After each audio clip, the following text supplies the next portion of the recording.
That was a check. Good evening, ladies and gentlemen. We're glad that you've joined us this evening. It's an exciting time of year as everyone's gearing up for the primaries, and it's very important, and we respect and appreciate each one of you for considering it your duty to educate yourselves and to participate in this public forum this evening, and we're looking forward to it. We're going to begin this evening with a word of prayer, so if you'll stand with me.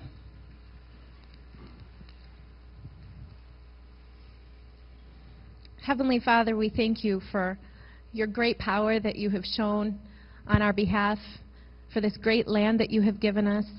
We thank you for this opportunity tonight to come together and to exercise our freedom of speech, the freedom to assemble, and the freedom to express our thoughts and ideas. We thank you for each one of these candidates tonight that are going to be sharing with us. We pray that you will give them wisdom and peace as they move forward in each of their respective roles in their careers and in their private lives, that you would bless each one of them. And I pray that you will give us a peaceful evening this evening, and that you would guide and direct us as we go ahead. In Jesus' name we pray. Amen. Will you please remain standing, and we are going to have the veterans please lead us in the Pledge of Allegiance. To the flag of the United States of America, and to the republic for which it stands, one nation, under God, indivisible, with liberty and justice for all. You can be seated. I'd like to begin with a reading from Psalm 145 in honor of our founding fathers who revered the Holy Bible. Great is the Lord and most worthy of praise. His greatness no one can fathom. One generation commends your works to another. They tell of your mighty acts. They speak of the glorious splendor of your majesty, and I will meditate on your wonderful works. They tell of the power of your awesome works, and I will proclaim your great deeds. They celebrate your abundant goodness and joyfully sing of your righteousness. The Lord is gracious and compassionate, slow to anger, and rich in love. The Lord is good to all. He has compassion on all he has made. So in that spirit of peace, we're going to move forward with our event. We have shortened up the preliminaries so that we can make as much time as possible for our candidates to express their answers to the questions we're going to present to them. But we do want to share a few announcements with you first. And those announcements are, we have a bake sale going on this evening, and so if you get hungry from all the listening tonight, as you leave, please support us by a generous donation and getting a little snack from our bake sale. That helps to fund the printing costs and so on that goes on. And all of your donations are greatly appreciated to put together voters' guides and whatever else needs to be done in order to empower the citizens of this community with information and education. Trevor Loudon, if you're familiar with Trevor Loudon, you'll know that he is a patriot who is a New Zealander. And he has come to the United States to share on his perspective from seeing communism come into his country and move across the globe. He has studied the United States and has done 5 tours across the United States in 30 states. And we are going to be hosting him at Elba Township Hall on June 9th. Okay, so if you are interested in hearing an outsider's perspective, the way I heard him live, so I got to hear this guy talk. He is passionate, and what he says is that this is the final frontier. There is no farther west to go. We are the freest nation in the world. If we don't fight evil, who else is gonna? And he is on the warpath, and he would love to see a coalition of conservatives come together and unite instead of being factions and splintered in our ideals. He really, really has a vision for it, and I encourage you to come and hear him. He's excellent. This event costs $10, which includes lunch, and you can get tickets tonight from this fine lady here in the front row. So please do that and join us. It will be a great event. We also have our annual fundraiser, which is a garage sale, and that's going to be held on Saginaw Street on Thursday, Friday, and is it Saturday as well?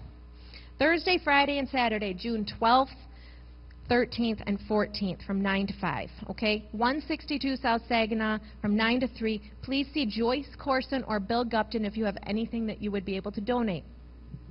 At this time, if you have a question that you would like to present to the candidates, if you'll raise your hand, somebody will bring you a card and you can fill it out. We have a few that we're going to be starting with, but if we want to take questions from the crowd, we're going to have them filled out on cards, and then we're going to submit them to the moderator. So if you have questions, please keep your hand up and somebody will bring you a card. And then when you have filled it out, hold it back up and somebody will come and collect it from you. Okay? All right. Final announcement, 4th of July parade. If you have kids that you want to introduce to the political scene, you may as well bring them to the parade and show them how it's done. We are always excited about this time of year, and some people, you know, that's their role. That's how they participate in politics, and they walk in parades. And if you want to do that, you are welcome to join us. We would love it if you would. That's July 4th in North Branch at 9 a.m., okay? So if you want to do that, you're welcome to join us. Okay, I think we covered all of those details. And now, I just want to tell you about how things are going to go for the rest of the evening. We have the honor of a big name came in to help us out tonight, the Honorable Judge Nick Holowka.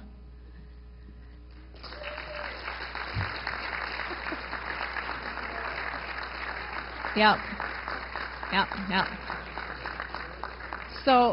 So we are going to all be on our best behavior, and we're going to follow the time constraints that have been placed upon us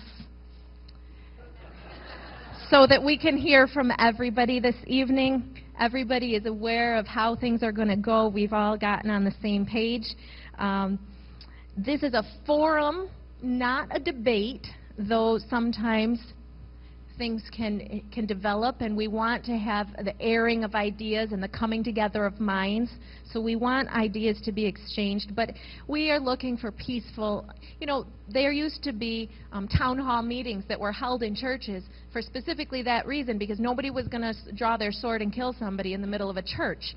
So this is a peaceful, kind of a equal playground here, fair playground here. So everybody's going to be peaceful, and no outbursts from the audience, no swearing or yelling or fist fights, none of that. We're going to just all be really kind to each other, okay? And for the well-deserved applause that our candidates deserve, we would like you to hold that until the end of the event, okay? Even though they will deserve it, they'll be giving you their best, and you would love to just, you know, but if we want to get through tonight, we're going to have to hold the applause to the end. And the candidates will also be available in the lobby for your additional questions at the end of the evening. There will be no recording, no audio or video permitted. The Tea Party is recording this entire event, and it will be posted on the website for all within a timely manner. The Lapeer County Tea Party Patriots are presenting this candidate forum as a public service to the voters of this county, and candidate statements are their own and do not necessarily reflect the views of the Lapeer County Tea Party Patriots. And with that, I would like to have our moderator come and join us, the Honorable Judge Nick Holowka, and you're going to take it from here. Thank you. Tough act to follow. She's much better on the eyes than I am. Those of you who have received an agenda, what we're doing is we have the candidates in alphabetical order, so it's 1 through 6. What we're going to do is we're going to begin with opening statement. Each candidate has up to 2 minutes to come up to the microphone and give an opening statements. I have timekeepers here who have stopwatches and everything else. When they have 30 seconds left, that nice gentleman there is going to hold up the yellow card. When he holds up the red card, means stop, so hopefully your thought will be concluded and you will stop. So opening statements are going to start with Mr. Corser and go through Ms. Smith at the end. At the end of the forum, we're going to have closing statements, and we're going to go in reverse order. We're going to start with Ms. Smith, and she's going to go first, and then we're going to go in reverse order so everyone is treated fairly. As far as the questions are concerned, they all need to be on these cards, so again, they can be looked at. There won't be any repeats. People won't be saying negative things about other candidates to a certain extent. And when I'm going to ask the question, first question is going to go to Mr. Corser. He's going to come up and answer it. When he's done, then Mr. Eichbolt, and so on and so forth. The second question is then going to go to candidate number 2, Mr. Eichbolt. He's going to answer it, and then Mr. Corser will be last. The third question will go to Ms. Guerrero, and so on and so forth. So no one will be favored. They answer the first question first all the time, because by the time you get to number 6, they'll just say, I agree with what everybody else said. So again, we've done this a lot, and I think as was stated earlier, this is a forum, not a debate. It's not a rally. Please hold your applause to yourself. It's tremendous to see the turnout that is here this lovely evening, and you've given up a beautiful day to be here. Having said that, we're going to start with the 2 minutes. Mr. Corser, your opening statement. Thank you, Your Honor. I have to just thank you all for coming tonight. It's very humbling to see such a great turnout. I've traveled the state and obviously been all over the place working in the conservative cause for the last couple of years, and you rarely see a turnout this good. So it's fantastic to see so many people out looking to investigate who the next candidates are going to be. You folks, we all have a choice to make of who's going to be our representative, and we're going to talk about a lot of things this evening. We're going to talk about jobs and job creators. We're going to talk about the roads and road repair and the difficulty there. We're going to talk about maybe the part-time legislature. We're going to talk about the Detroit bailout. We're going to talk about Obamacare. We're going to talk about all kinds of things that relate to education. And we're going to go through this list of things. And as we do, we're going to think that these are kind of the problems. I'm just going to say right now, from my perspective, from traveling the state and giving, I think it's over 200 speeches over the last 2 years, to me, that's not the problem. Those are not the problem. Those are symptoms of a problem. The real problem that's never addressed and rarely brought up in forums or in any of these situations and rarely written about is the lack of conservative principled leadership. The lacking that we have at really every level of government and in all areas of our society. We have a lack of people who are willing to stand for the right things for the right reason, to push back on the federal government, to deal with the fact that we have a government that's out of control. It's absolutely out of control. It's smothering and suffocating the private sector. It's destroying job creation. It's destroying the private enterprise system. And we have that from the federal government pushing through and really overpowering the state government. And we are a republic, a constitutional republic.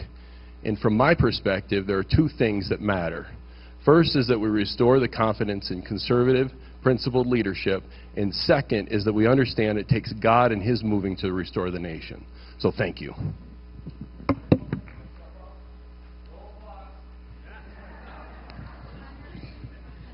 Hello, everybody. My name's Emanual Eichbolt. Go by Ike. Got the nickname in the Navy. I know you're all excited to see a Democrat come up here and speak. I'm running for state rep. I've only lived here in Lapeer County for 3 years, bought a little house on Reamer Road, a little farm place. My approach has been, wanted to place myself in the specific role of state rep and try and do what a state rep does.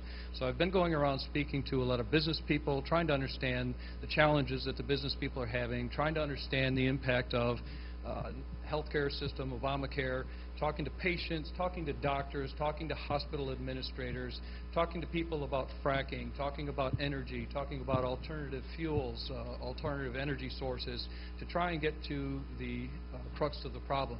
Because I think it's very important. There's a lot of misinformation out there, both parties, all parties. Everybody puts all kinds of stuff out on Facebook, and it's really important to dive in, find the true facts of the matter, and figure out what we really need to do to address the situation. So I currently work for Hewlett-Packard. I do a lot of work with the Department of Defense currently. I've worked on Dow Chemical, $750 million with a B. assets and reconciliation. I'm a database guy. I analyze business systems, so I'm very compelled to come into this role and service Lapeer County, and hope you'll vote for me. Thank you.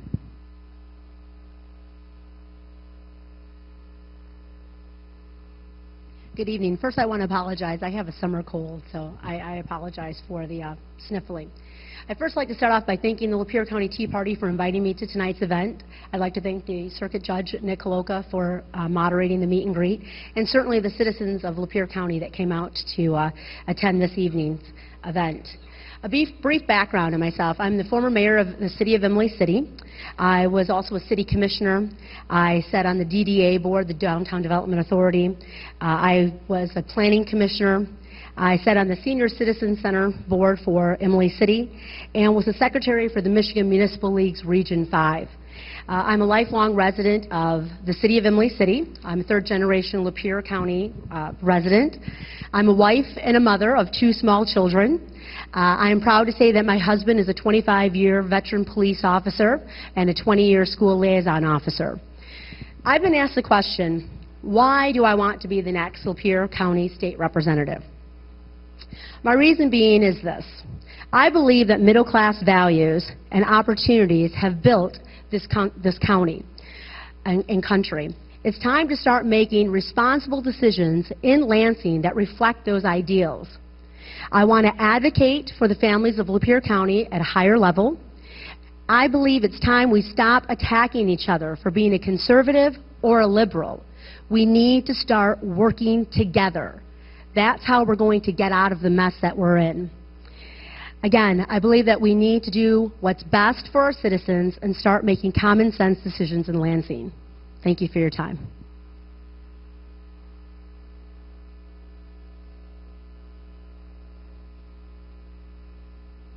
Hello, I'm Jacob Hunsanger. I want to thank the Lapeer County Tea Party Patriots for hosting this forum tonight. And I want to thank all of you for taking the time out of your busy schedules to be here tonight. I'm a lifelong resident of Lapeer County, born and raised here. And for those of you who may not know me, for the last several years I've had the privilege of being a voice for Lapeer County citizens as a writer and the community editor for the County Press and LA View.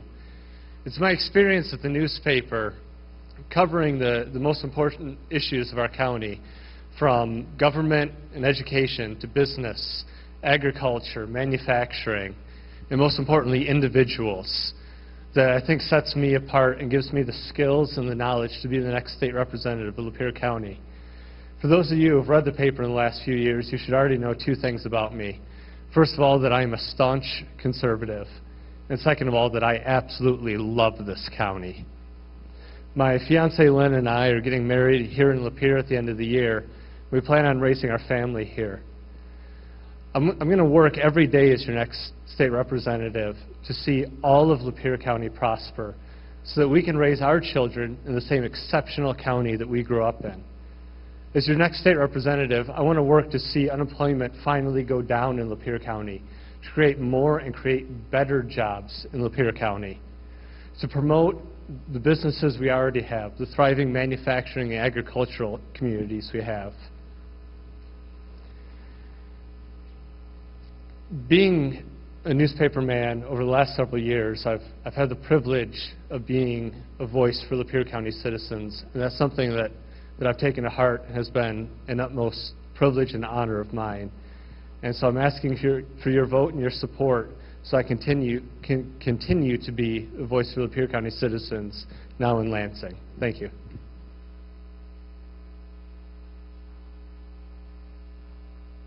Good evening. Thank you to the Lapeer Tea Party for hosting this event and to Judge Holowka for moderating. My name is Jan Peabody and it's good to be with you again. My decision to run for state representative was well thought out and prayed out with the support of my family. I announced my candidacy in August of 2013, and since then I've been meeting with thousands of our neighbors. This is what I stand for. I oppose Common Core. Parents and teachers should control our children's education, not Washington bureaucrats. Obamacare is a disaster. I would have opposed the Medicaid expansion. I'm a registered nurse, so I know exactly what it's doing to my patients and their health care. Our gas tax in this country is its 6th highest in this. We don't have the 6th best roads. We can fix our roads without a tax increase through spending more wisely. I would have not supported the bailout of Detroit. Where does it end? I'm 100% pro-life and Second Amendment. I oppose the minimum wage increase. It'll decrease jobs for entry-level workers who already have a 25% unemployment rate.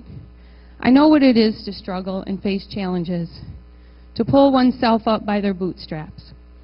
When my children were 8 and 12, in an instant, I became an only parent. Their father, at the age of 42, had a massive heart attack and died. I didn't reach out to the government for assistance. Instead, I worked hard and raised my 2 children alone. It was a struggle, but we made it, and I'm very proud of that. I know the meaning of hard work. Growing up on a dairy farm in here in Lapeer County, I had no choice but to work hard. It is something I continue to do today as a full-time registered nurse. I've been active in my church, my community, and with the Lapeer County Republican Party, where I was elected treasurer and chairperson, a position I currently hold. I've also been elected a precinct delegate by my neighbors for several years, and have been a local voice at the state level. I want to be the voice for Lapeer County as your state rep.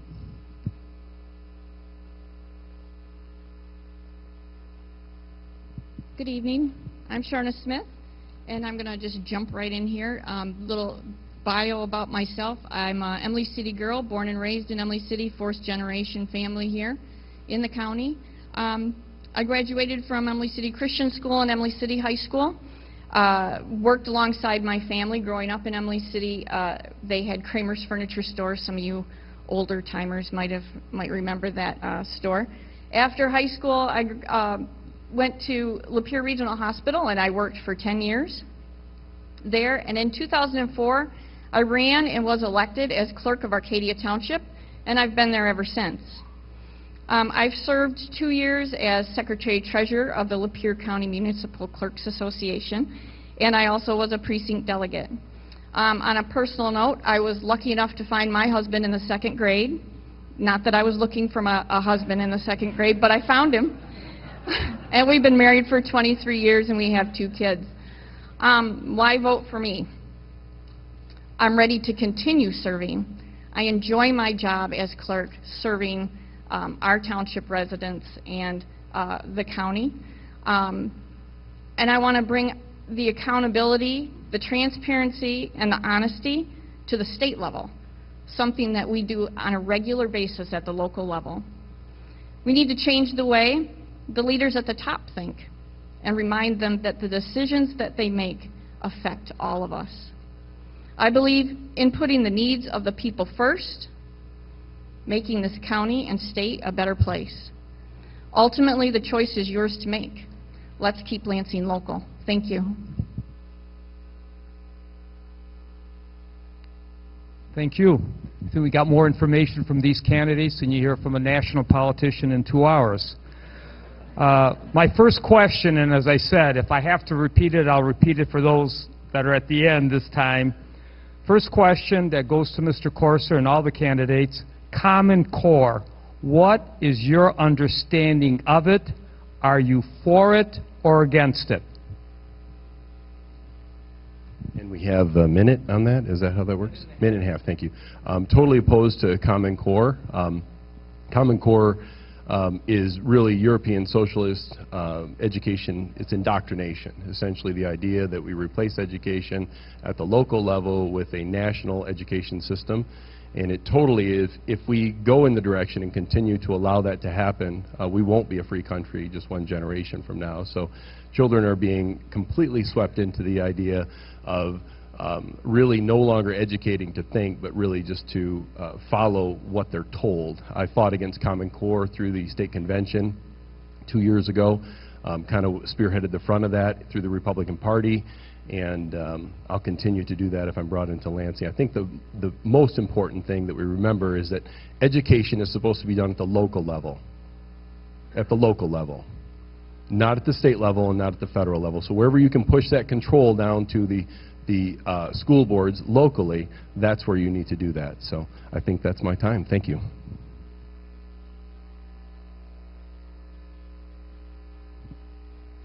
I know as a Democrat, I'm supposed to side 100% with everything that's on the plate of the Democrats. I've done a lot of research on CCSSI. As we know, this is a global environment that we live in. We're being compared to everybody else in the world, regardless of whether we like it or not. As far as the United States and how well we've voted so far as education in the world, not so well. I am not 100% sold on the idea of Common Core right now. I'm still in my investigation process. I'm speaking to teachers about it. I'm speaking to educators. I'm speaking to legislators.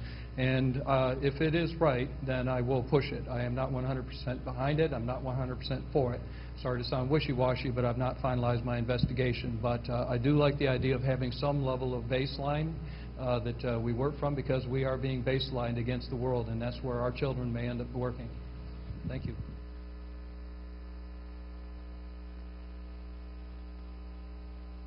Well, I want to clear up some misconceptions. Common Core is not a defined program, as people try and say that it is. After speaking with several superintendents, several teachers, Common Core is a program that still allows local school districts to create their own curriculum. There are guidelines, but that's all they are, is guidelines. These are not set, defined rules that schools have to follow. I believe that it is great that they want to add agriculture science to the science curriculum. I think that is a smart thing to do. As a former student of VOTEC, I believe that it is great that we can allow students to go on to vocational educational institutes and become certified in various programs, and they can still do that through the Common Core. I went there for sales and marketing. It was very, very valuable to me. I know several people. I went on to receive my bachelor's from Oakland University thereafter. Again, it is not a defined program. It's something that, again, schools can work with in their own fashion. And again, as I said, most superintendents are for the Common Core program. So, thank you.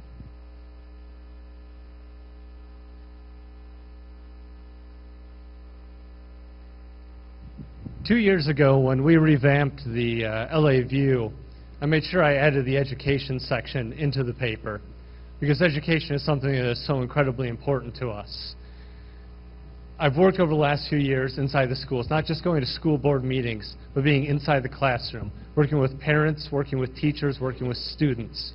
My sister-in-law is an elementary school teacher on the other side of the state. No two students are the same. For those of you who are parents in here, you know none of your kids are the same. Kids are different. They're individuals, and they need to be treated as such. Common Core does exactly what it says. It makes kids common. It has the kids who are straggling behind, they get left behind. The kids who need to be pushed, those who excel, they're not given that opportunity to excel. It just creates mediocrity, and that's not what we need. We can do a lot better than that. I'm absolutely opposed to Common Core, because education needs to be done by the teacher. We need great teachers, and we have great teachers in this county, and they need to be the ones who are making the decisions on how to teach in the classroom, and making those decisions on which the students need a little extra help, which ones can be pushed further, and those in the middle to motivate them to strive to be better. So once again, we need things on a local level, local school districts, and the classrooms and the teachers deciding education.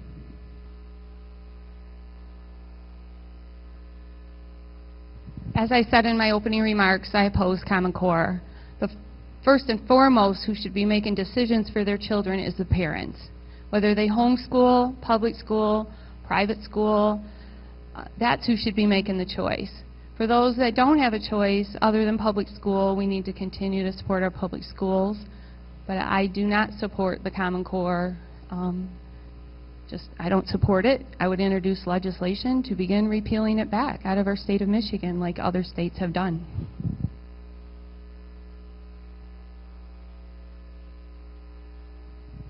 I was lucky enough to have a school of choice. We sent our kids to Wesleyan Christian Academy through the 5th and 6th grade until it closed. And then we were in the Emily City School District, but since we were closest to North Branch, we chose to send them to North Branch because that's where a lot of their friends, when Wesleyan closed, that's where they went. I was glad to have that choice. Common Core, I've talked to different teachers. That's who I would like their opinion on because I'm not a teacher. But their thoughts were, it's a good idea. The idea is there. It's the testing that doesn't work. Each kid is different. And so whether I oppose it or not, I think it needs maybe to be revamped. But I don't say I oppose or go for it. Thank you. Thank you. Second question, kind of a follow-up. This is going to start with Mr. Eichbolt first. Where does funding for education fall on your list of priorities? Where does funding for education fall on your list of priorities? Mr. Eichbolt?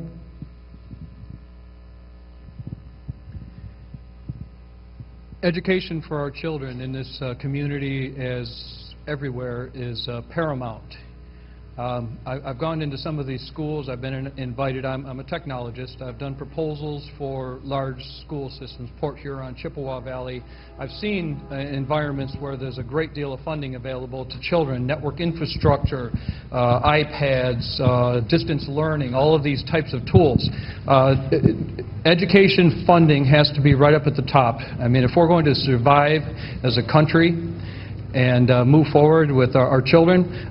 Again, I've been invited out to some of the school systems to evaluate their technology, and one of the benefits that I can provide is I can actually get in there and help to literally write proposals, evaluate proposals, make sure that the best dollar value for your children is available out there in this environment. I'm seeing wonderful things. The kids are having a hard time adjusting because they get these nice new little tablets that they're walking around with, but once they get into the swing of things, I mean, it makes learning so much easier, so that's right up at the top of the list. Thank you.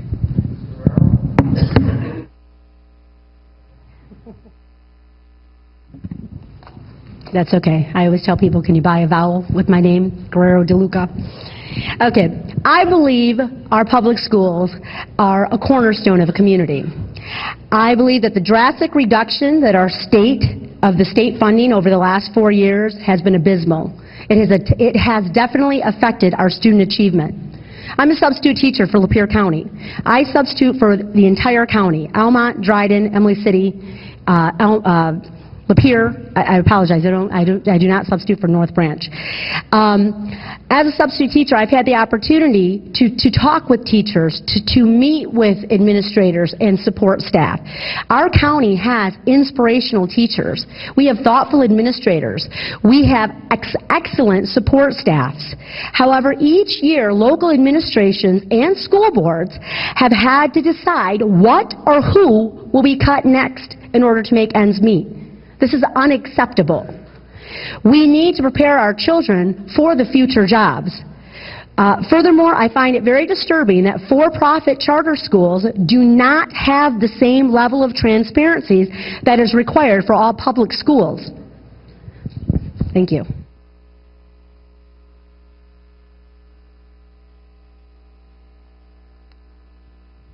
Like I said earlier, education is absolutely a passion of mine. I put that in the LA View.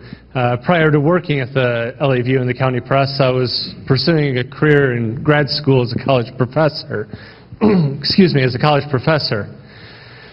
When it comes to school funding, one thing that I see that absolutely needs to change is the way that the funding is handled per student. Right now, I'll give the example of Lapeer Community Schools. Lapeer Community Schools receive $7,026 per student funding.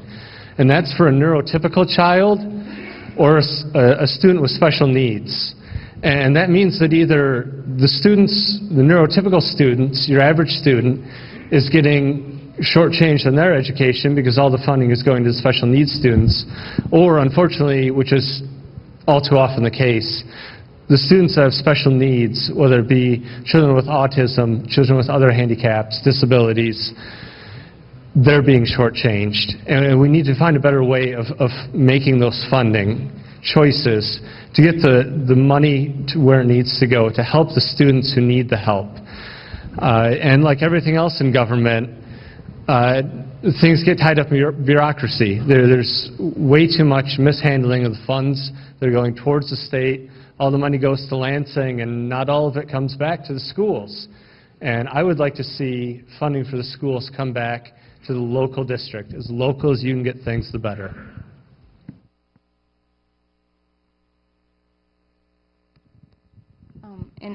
Will you repeat the question again? Sure. Where does funding for education fall on your list of priorities? It would be in the top 3. Education, jobs, and healthcare. I also believe that we need to support our public schools. However, we need to make our public school districts accountable for how and where they're spending the money within the school districts. We need to make sure that state legislators, when they tell us the money is going to be spent for schools, that it's spent on our schools and on our children's education. So it would be in the top 3. Thank you. Ms. Smith? I had the opportunity to sit in on the Education Committee in Lansing, and it was really enlightening how that happens, the procedure. They had children there who spoke on patriotism and having Patriotism Week in the schools.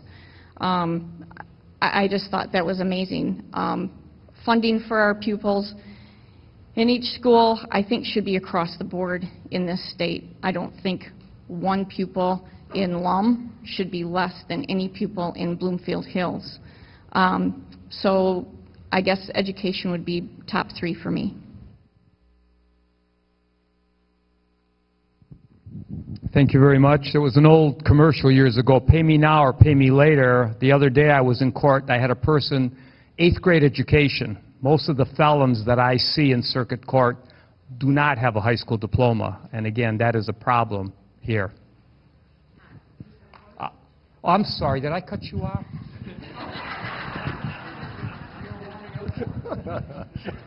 He's used to being on the bench. You know, you just have to be quiet. If he starts to talk and you just say, yes, Your Honor.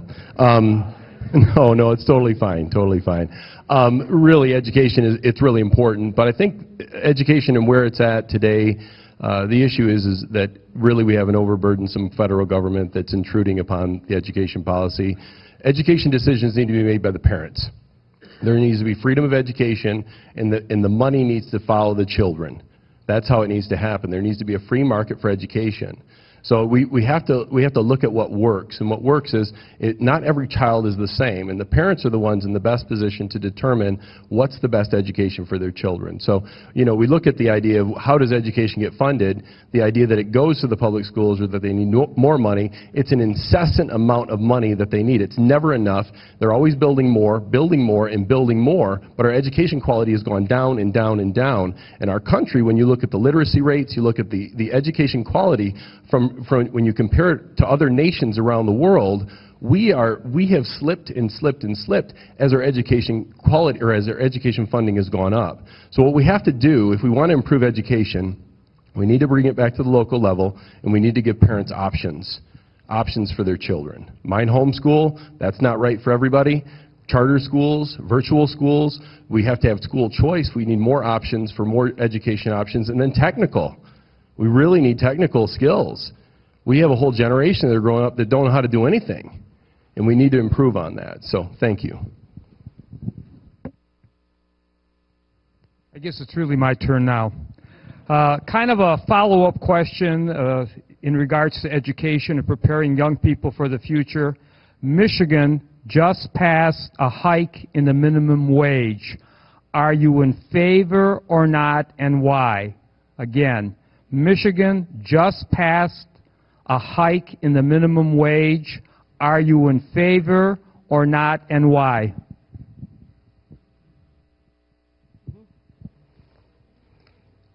There are currently 643,000 Michigan citizens receiving $7.40 an hour, working full-time. I did the math. $7.40 an hour times 40 hours a week is $296 a week. times that by 52 weeks, that's $15,392 for citizens working 40-hour full-time weeks. This is well below the poverty level of $19,000. 80% are over the age 21. We think that those are young people working $7.40 an hour. No, 80% are over the age of 21. 70% are women with one or more dependents. If we want to truly get people off of state and federal assistance, then we must be willing to raise our minimum wage. The new minimum wage bill that was recently passed by the state Senate was a compromise between both parties. It was bipartisan. I think the Michigan Restaurant Association pushed the Senate bill to pass because the current wage for tipped employees is $2.65 an hour, and now will only increase by 38%, which brings it to $3.66 an hour. So again, I do believe we need to make smart decisions. We do need to raise the minimum wage, and we have been giving our corporations and businesses tax breaks in order for them to be good corporate citizens.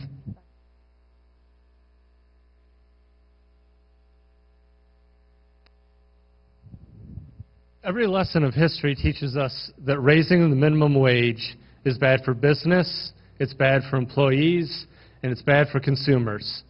When you raise the minimum wage, employers can't have as many employees, and or, it's usually both, they have to raise the prices on customers. I think a lot of you remember back in the time when you went to McDonald's and you had someone pour the drink for you. Now you have to do that yourself. Some of you probably remember the days when you went to the movie theater and someone would walk you down to your seat. You can't do that. No one does that anymore. Jobs are lost when minimum wage is raised. The other problem here is that the minimum wage, those are entry-level jobs, entry-level. It's for people to enter into the job market, young people, to start getting some experience and then move on to something better, not to stay there. We don't want them to stay there. We need to focus on getting better jobs in Lapeer County so that they can move on to that, because we can do so much more than the minimum. We shouldn't be focusing on the minimum. We can be absolutely exceptional, and that's what we should be focusing on, not the minimum, but the best that we can be in Lapeer County, and that's what our job focus should be. Thank you.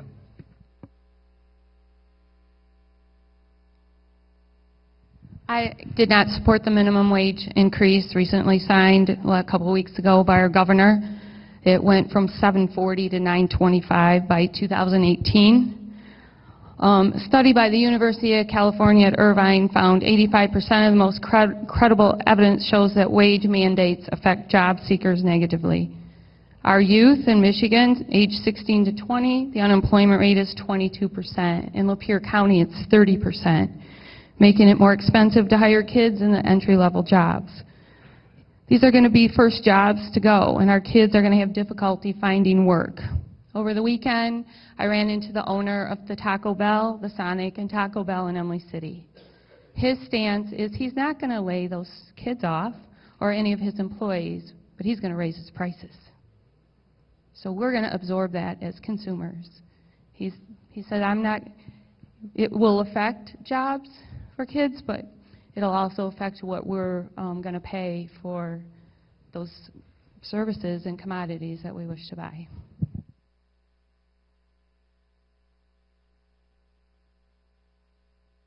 Repeat the question. Sure. Michigan just passed a hike in the minimum wage. Are you in favor or not, and why? I am not in favor. I've talked to several friends who are small business owners, and it's going to hurt them, raising prices and laying off workers. Minimum wage was not supposed to be a way of life. Thank you.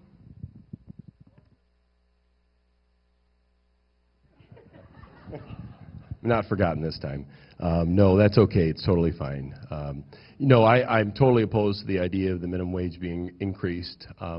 I think we have to look at really what it does. I mean, it doesn't matter, you know, who you put in office, that's what matters, okay?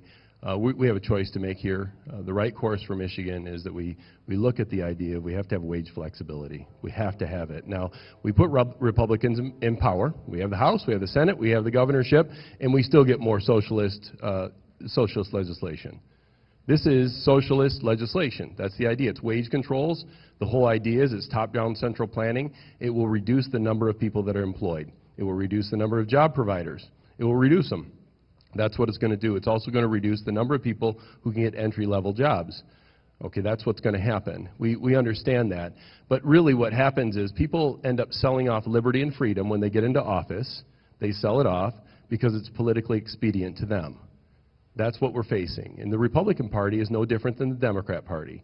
Okay, they increase the minimum wage, which increases the amount of taxes they collect, which of course brings more money into their coffers. That's how it works. So in our situation, what we need to do is we need to look at those people who will stand on the Republican platform and stand on conservatism regardless of where the party's at. Regardless. And I promise to you that when the party is looking towards and moving towards conservatism, I'll be with them. But when they're against it, when they're standing against it and doing this mischief, when they're doing that, I will stand against them. I will stand for liberty and freedom. Thank you.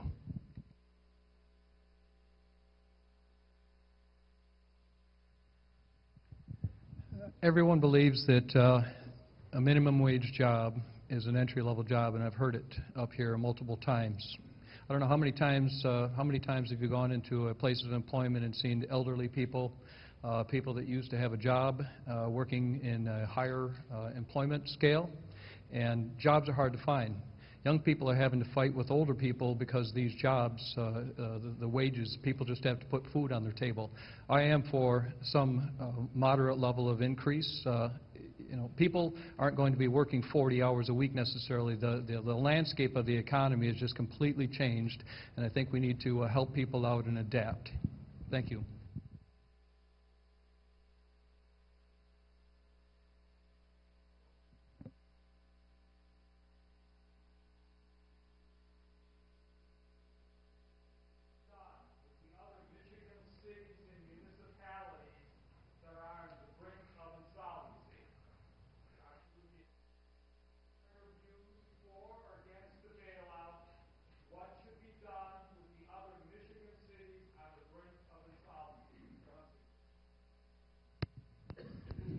I was lucky enough to know my great-grandparents, and my great-grandmother used to talk about the glory days of Detroit. She always wanted to move back there.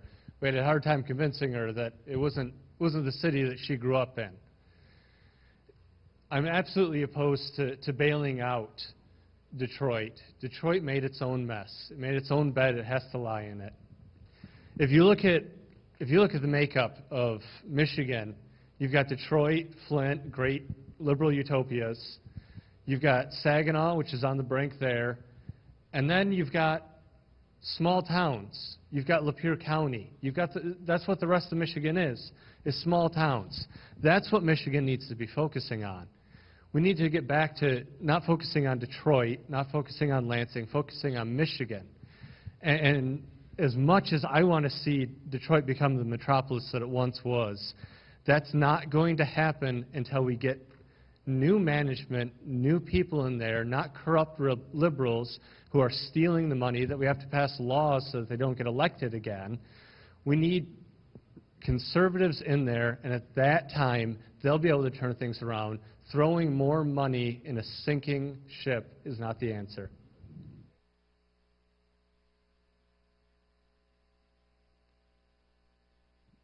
No, I would not have supported the Detroit bailout.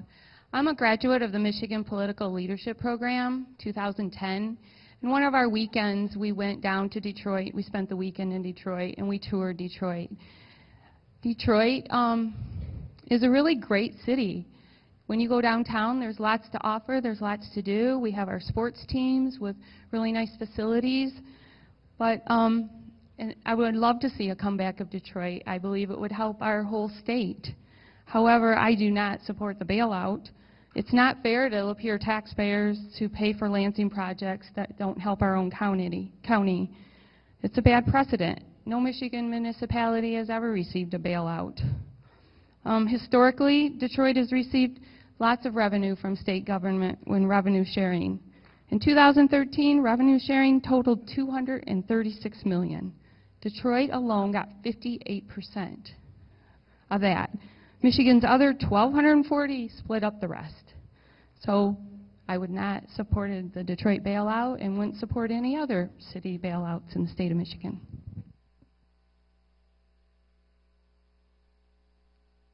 I also oppose the bailout of Detroit. I think Detroit can look, like Mr. Hunsanger said, with the local municipalities who actually are accountable for where our money goes. We budget, we plan, and you people put in place the people to do that. I don't know why Detroit keeps putting in people that they're just never held accountable. I disagree with the bailout.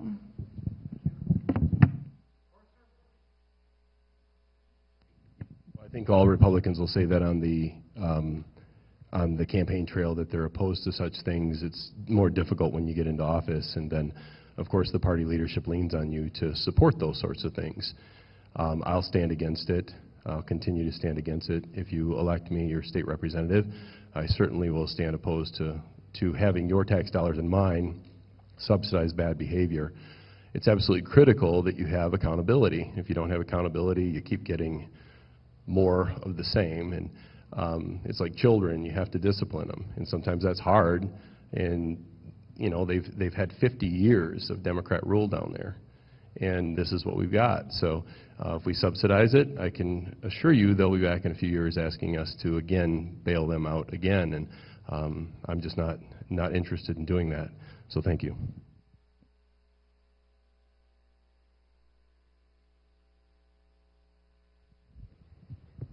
If you see what's going on in Detroit, there are definitely some very, very good things happening in Detroit.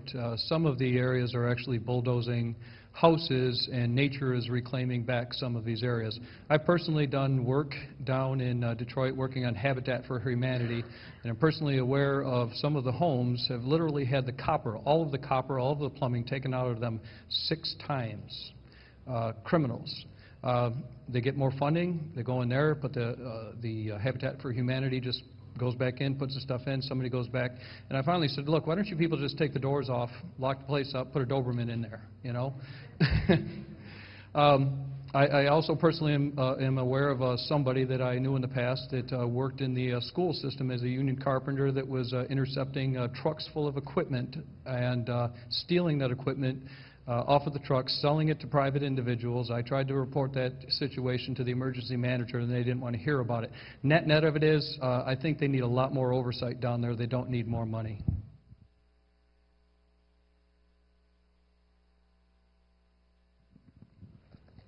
Thank you.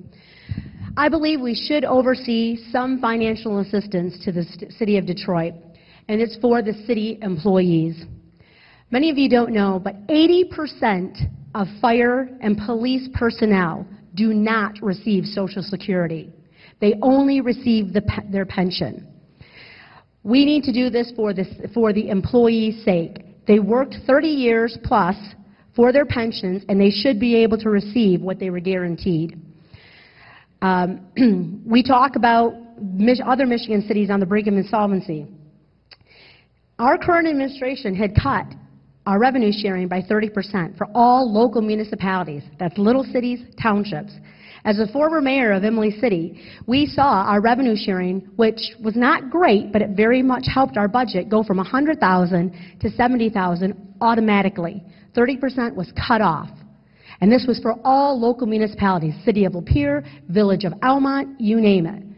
So again, as far as the brink of solvency, if we do not bring 100% funding back to our small communities and townships, all of our small communities and townships are going to be under the receivership of an emergency financial manager.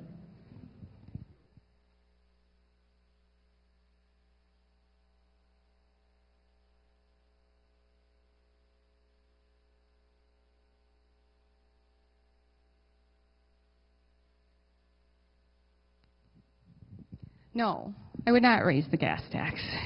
Like I said in my opening statement, we have the 6th highest gas tax according to the Detroit Free Press. We don't have the 6th best roads. The Senate plan would double the gas tax, making it highest in the country. There are some options. We could dedicate a portion of the sales tax to roads. 1.5 would raise $195 million. Repeal our prevailing wage. The Mackinac Center for Public Policy projects $415 million could be saved and reallocated to the roads. I drive every day for my job throughout the whole southeast and up to Saginaw, and I don't complain about it when they work on the roads, because at the end of the project, it's a much nicer road to travel on, and it's a much better on my car. So, but I would not support that. I think, again, back to when we're told by the legislature what the money is going to be spent for, the money should be spent for that. So, an answer again, no, I would oppose that.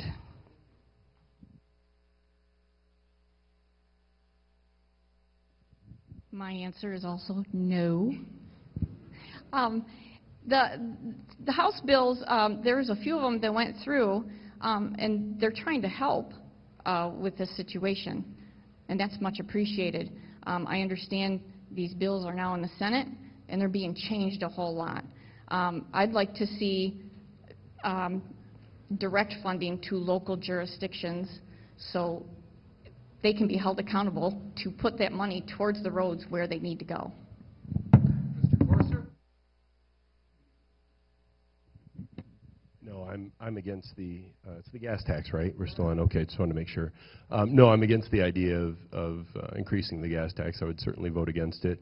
Mackinac Center did a study, and I think Jan has already alluded to it, but they said that if you dealt with prevailing wage, you dealt with Medicaid reform, and you dealt with the idea of private management of the public sector employees' health benefits, that it would save $7.6 billion. If you simply dealt with the waste, fraud, and abuse, it would save $7.6 billion. If you dealt with those issues, which we all know that there's bloated government, our government's grown by, I think it's by 30% over the last 10 years, and yet our population has decreased, and the number of productive people has decreased. So, you know, we can't really continue to have that weight shifted onto us by adding now another tax and making it the highest tax, gas tax in the nation. What we need to do is cut back on government, waste, fraud, and abuse, and I believe that that's the right course for Michigan, to start trimming back on the amount of government that we have. I want good roads. I mean, we all want that. But I'm not willing to simply, you know, continue to write blank checks for the idea that, you know, that our roads need to be repaired. Government needs to live within a budget. It just does. Thank you.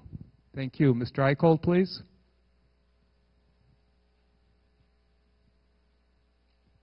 When I started going out to the communities and attending their meetings, I wanted to go out to the far peripheries, out in the agriculture areas, the areas that get less funding than the center core of Lapeer.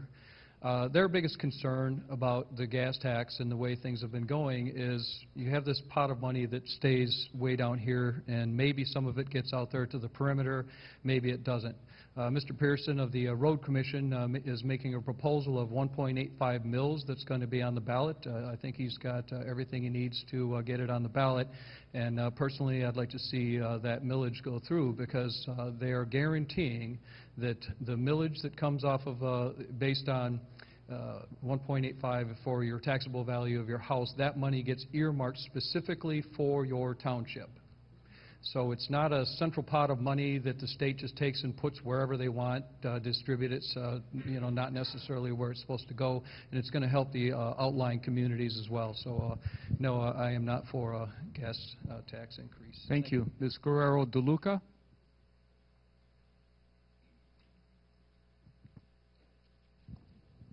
We currently have $1.6 billion surplus in our state's rainy day fund. I would set aside a certain amount of this surplus earmarked for our roads.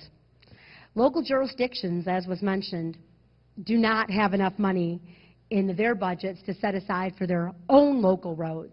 Yet they would not have enough money to set aside for state and county roads too. That would be impossible. However, if we don't fix our roads and bridges, then we will have major problems. Our interstate and our intrastate trade is going to come to a halt. our roads and our bridges are in terrible conditions. Do I support the gas tax to repair roads?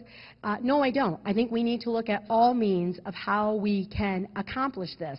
I think we need to, again, ask more of our corporations that are in the city, in our county, excuse me, our state. We need to have good corporate citizens to help create a plan, a solvency plan that we can do so with fiduciary justice. Thank you. Mr. Hunsanger?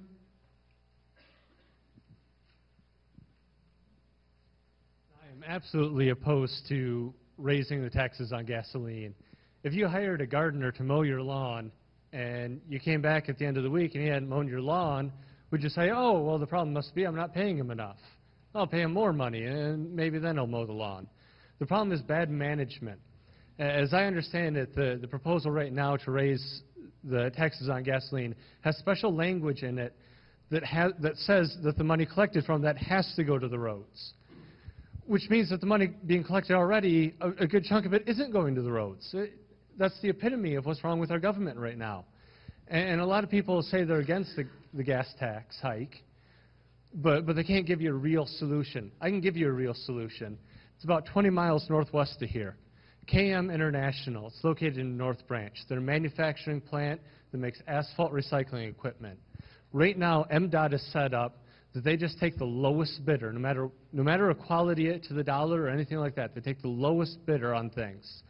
Right now, what they use is cold patch to fill the roads. It costs $110 a ton, lasts up to a few days.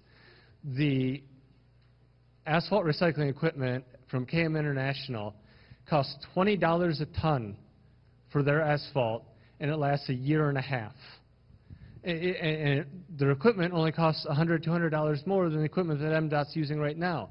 We need better management, and using a local thing like KMI would be the solution. Question number 6. As a candidate for state representative, what 3 things will you do for Lapeer County? Let me repeat that, give you a chance to think. As a candidate for state representative, what 3 things will you do for Lapeer County? Ms. Smith? Okay, I'm first on this one. The luck of the draw. I know. Thank you for that. First 3 things. State representative. The biggest thing to me is to be a voice for the people. It's so important to be transparent, to listen to the people, to bring those needs to the state, to make our state a better place. This county is a great county. So the first thing is to talk to the people, listen to the people.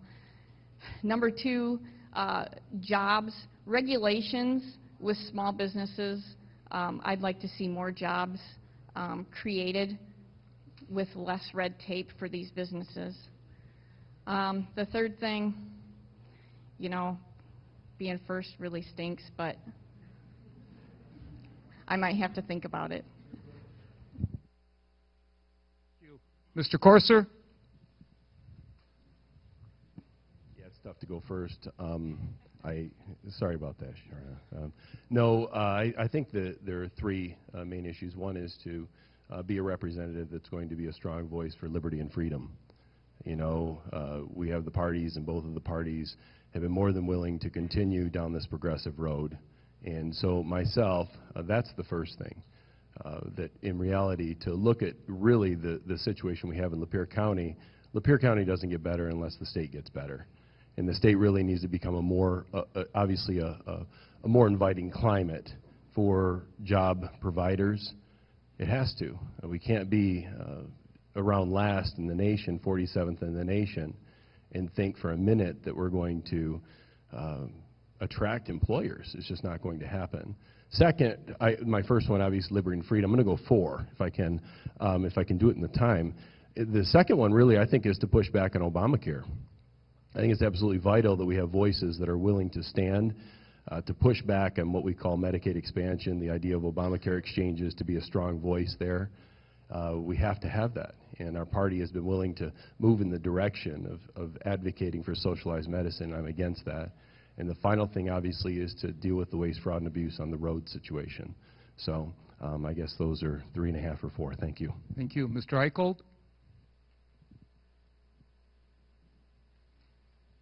As the Honorable Judge asked us, and as I stated, education is one of the first and foremost. And again, where I can help out in this is specifically with technology.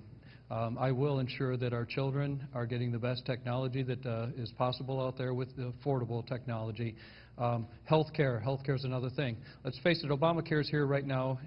Maybe it gets repealed down the road, but there's no sense in spending unnecessary money where you don't need to spend. The McLaren system has a silver plan where folks can go from where they thought they were going to have $6,800 on a deductible and a $480 a month payment on it through the silver plan of McLaren. One woman specifically, her deductible was $480 and it's $50 a month. So it's understanding the issues, being educated about it, and helping people out. Third, fracking. I'm very much against fracking because I believe it's bad for our environment and I believe it's bad for Lapeer County. Reason being is wind energy, as an example, is a viable alternative. I've been out to some of these peripheral townships, and there have been business people coming and approaching folks to say, hey, let's do some windmills. The 6 megawatts of power it's measured in, not kilowatts. It's a lot of energy, and I think it's much better. So education, healthcare, and the environment and energy. Thank you. Thank you. Ms. Guerrero, DeLuca?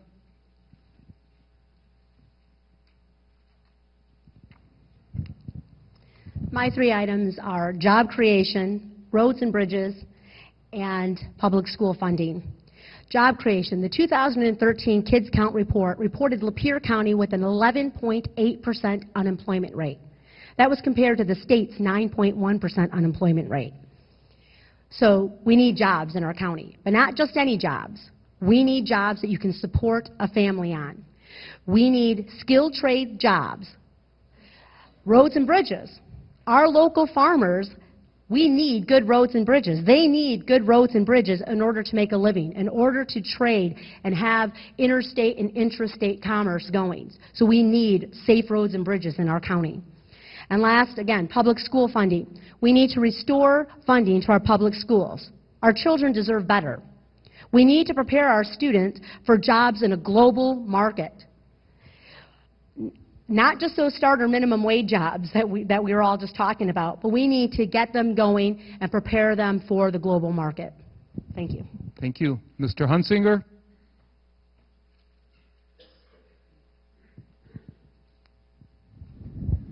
The first problem that needs to be solved in Lapeer County is the unemployment and job situation. We need more jobs. We need better jobs. However, government can't create jobs. Government can only create a business-friendly environment, and that would be the first thing that I would work on as your next state representative. And that means lowering taxes on businesses, lowering bad regulations that prohibit growth. Talking to local businesses, manufacturers, and small business owners alike, they talk about how anytime they try to grow, they're hit by the government. They're taxed, they're regulated, they're stifled by the government. We need to change that. We need to be business friendly. And that leads into the second thing that I would want to do, is to make taxes accountable and lower for citizens of Lapeer County. Our taxes are way too high to begin with, and we need to see those lowered, and we need to see them being used correctly. There's not enough accountability in government. And the third thing that I would do is exactly what I've been doing for the last few years, which is listening to and talking to and being a voice for Lapeer County citizens. Thank you. Thank you. Ms. Peabody?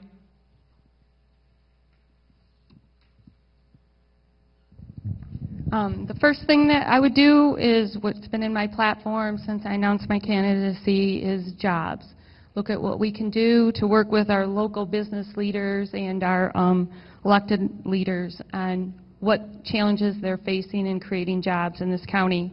Unfunded mandates, we would need to look at that and reduce them, eliminate them. One of the projects I've been looking into is the expansion of M24. Finish it from Pratt Road down to the county line so we can import and export products out of the county. Being a nurse, I would begin to introduce legislation to repeal Obamacare and some of the aspects of it. And I would also begin legislation to repeal Common Core. Another part of my platform has been to do what I could to repeal and scale back the tax on our pensions. The tax on pensions wasn't just on the seniors, it was tax on pensions who are not Medicare eligible. And that's a common concern I've heard since I've started my campaign. So those are my 3 things. Thank you. Believe it or not, we've gone through all the candidates at least once. I've talked to the powers that be in the back, and they say we're going to try to do it one more time. So we're going to try to go through all the candidates at least one more time the way we did in the past, and then we still have closing statements. So just to warn everybody, the bathrooms are free, so you can go in there for free. You should charge for that. Make some, no. The next question for Mr. Corser. What is your opinion about the senior retiree tax that was imposed on seniors?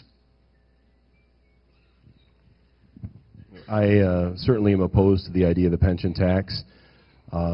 It was a shift from corporate, sort of the corporate idea of taxing, to eliminate the MBT, which was the worst business tax in the country.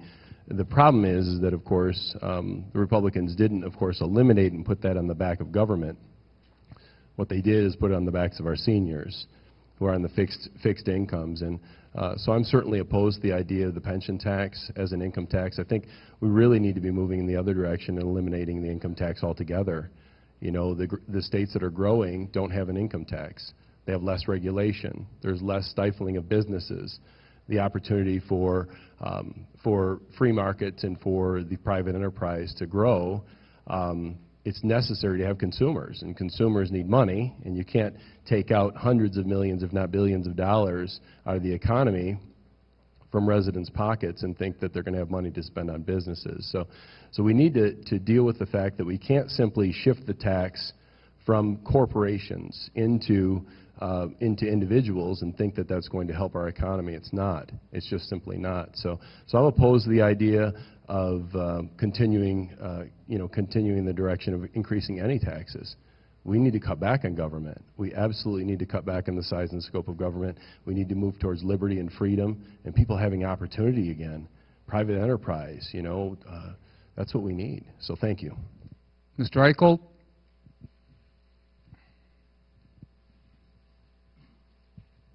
Maybe in Oakland County, you'll see older folks living in really big, beautiful homes, much less here, specifically in Lapeer County. I'll save a lot of air here and tell you that I am ghastly opposed to taxes on pensions, especially for older people. I myself, I had my pension froze and cut when Hewlett-Packard bought EDS and they rolled everything over into a 401k, and I'm not going to have much of a pension, so I'm going to have to work. Don't mind it, but definitely don't put this on the back of the older folks, especially Lapeer County. Thank you. Thank you. Ms. Guerrero, DeLuca?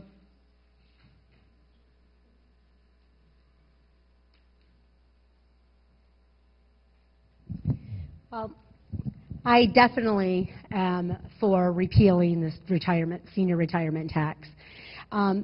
People who planned for the retirement did not plan for this loss of income.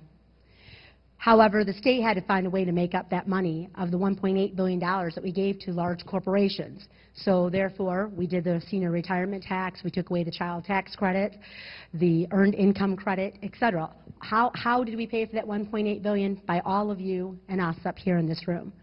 So again, we do need to find a way to balance our budget, but it cannot be on the backs of the citizens. We cannot afford to continue charging the citizens of Michigan with these tax burdens. So no, I would work hard to repeal the senior tax. Thank you. Mr. Hunsanger?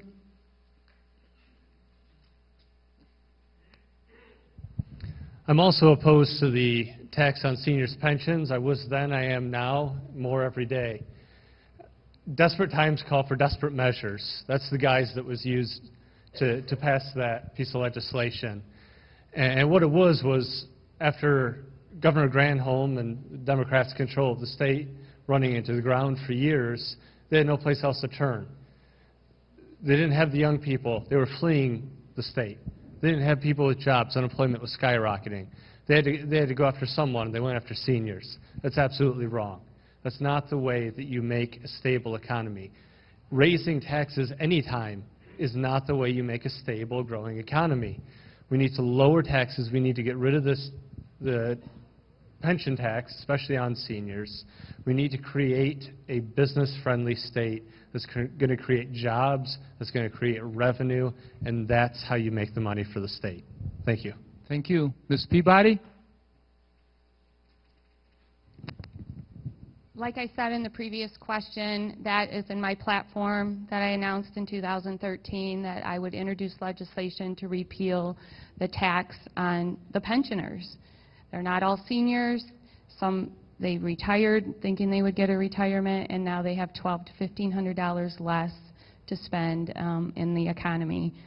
So I would do what I could to introduce legislation. And we need to look at, I don't know about you, but I don't hear we are going to decrease spending. We need to look at decreasing spending in some of our state programs. Thank you. Ms. Smith? Well, I oppose tax on pensions on anybody, seniors or whoever. They've worked for that. They've planned for it for their life, and the state needs to leave their pensions alone. Thank you. Starting with the next question with Mr. Eichbolt. It's a two-part question. Do you support the Second Amendment? And the second part, will you go as far as writing bills to further advance and protect Second Amendment rights here in the state of Michigan? Again, do you support the Second Amendment? And secondly, will you go as far as writing bills to further advance and protect Second Amendment rights here in the state of Michigan? So you know I'm a Democrat, and I'm sure you know what I'm going to say. You're wrong. I support the Second Amendment. When I ran for sheriff of Lapeer County, I was compelled by the sheriff himself that I should go get my CPL. I have a CPL.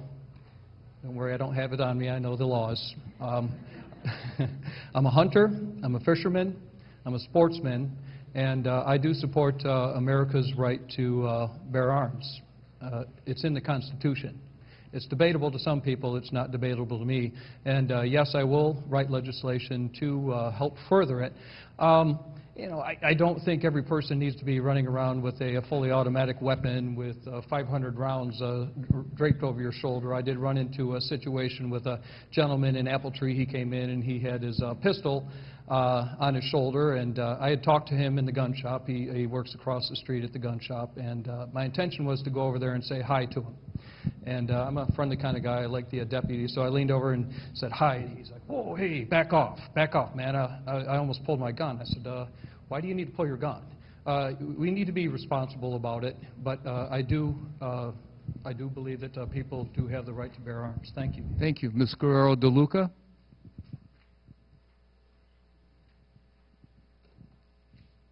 Kind of following on Mr. Eichbold's steps. Like many citizens, my household also has guns. My husband's a police officer. We have several guns. I believe in the Second Amendment. I believe firmly that people should be able to protect their family, their homes, and their property. Again, as I said, as a wife of a 25-year veteran police officer and 20-year school liaison officer, I do, though, agree with my husband, superintendents, and teachers that guns should not be allowed in schools. I do not support Senator Green and Senator Pavlov's bill to allow guns in schools. I do not. The majority of our schools within Lapeer County now have safety buzzer systems in place in order to enter the buildings. When speaking to a number of superintendents and teachers in the school districts in our county, they said aside from educating our children, their second effort is to keep our children safe and out of harm's way. The second part of it, will you go as far to writing bills to further advance the Second Amendment? I think our current gun laws are good in the state of Michigan. Do they need to be reinforced? Yes. Or enforced, excuse me? Yes, they do need to be enforced. However, we do have very good gun laws in our state. Thank you. Mr. Hunsanger?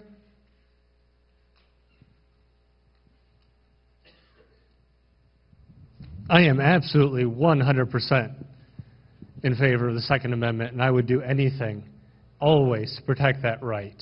That's the Second Amendment in the Constitution. It's not, I've been a hunter my entire life. I grew up by North Branch. You can bet I'm a gun owner. I've been a pheasant hunter since I was a young boy. But the Second Amendment wasn't written into the Constitution because of hunting. It was written in to protect against tyranny. That's something that always has to be protected. And whether that means writing further legislation for the state to make sure that right is always enforced here, I would always do that. To me, gun control means using both hands. Thank you. Ms. Peabody? I also support the Second Amendment. I'm a proud member of the NRA, and I support the Michigan Coalition of Responsible Gun Owners. I grew up in a family of hunters. My dad and my brothers both hunt. I also have my CPL.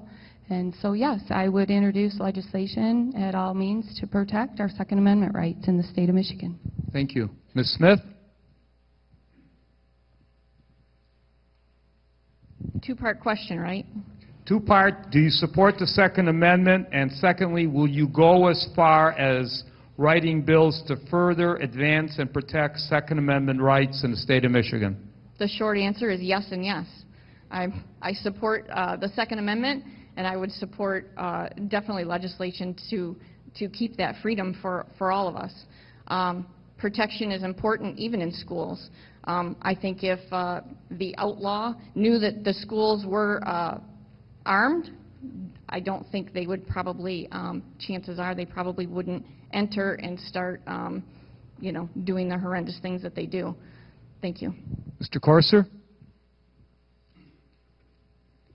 Well, I can't expand too much on what everybody else has said. That's kind of the idea of going last, I guess. But no, I obviously have my my family is here. My children, they've been trained to shoot and load, and my 8-year-old, my 10-year-old, my 12-year-old, my 14-year-old. I have my CPL.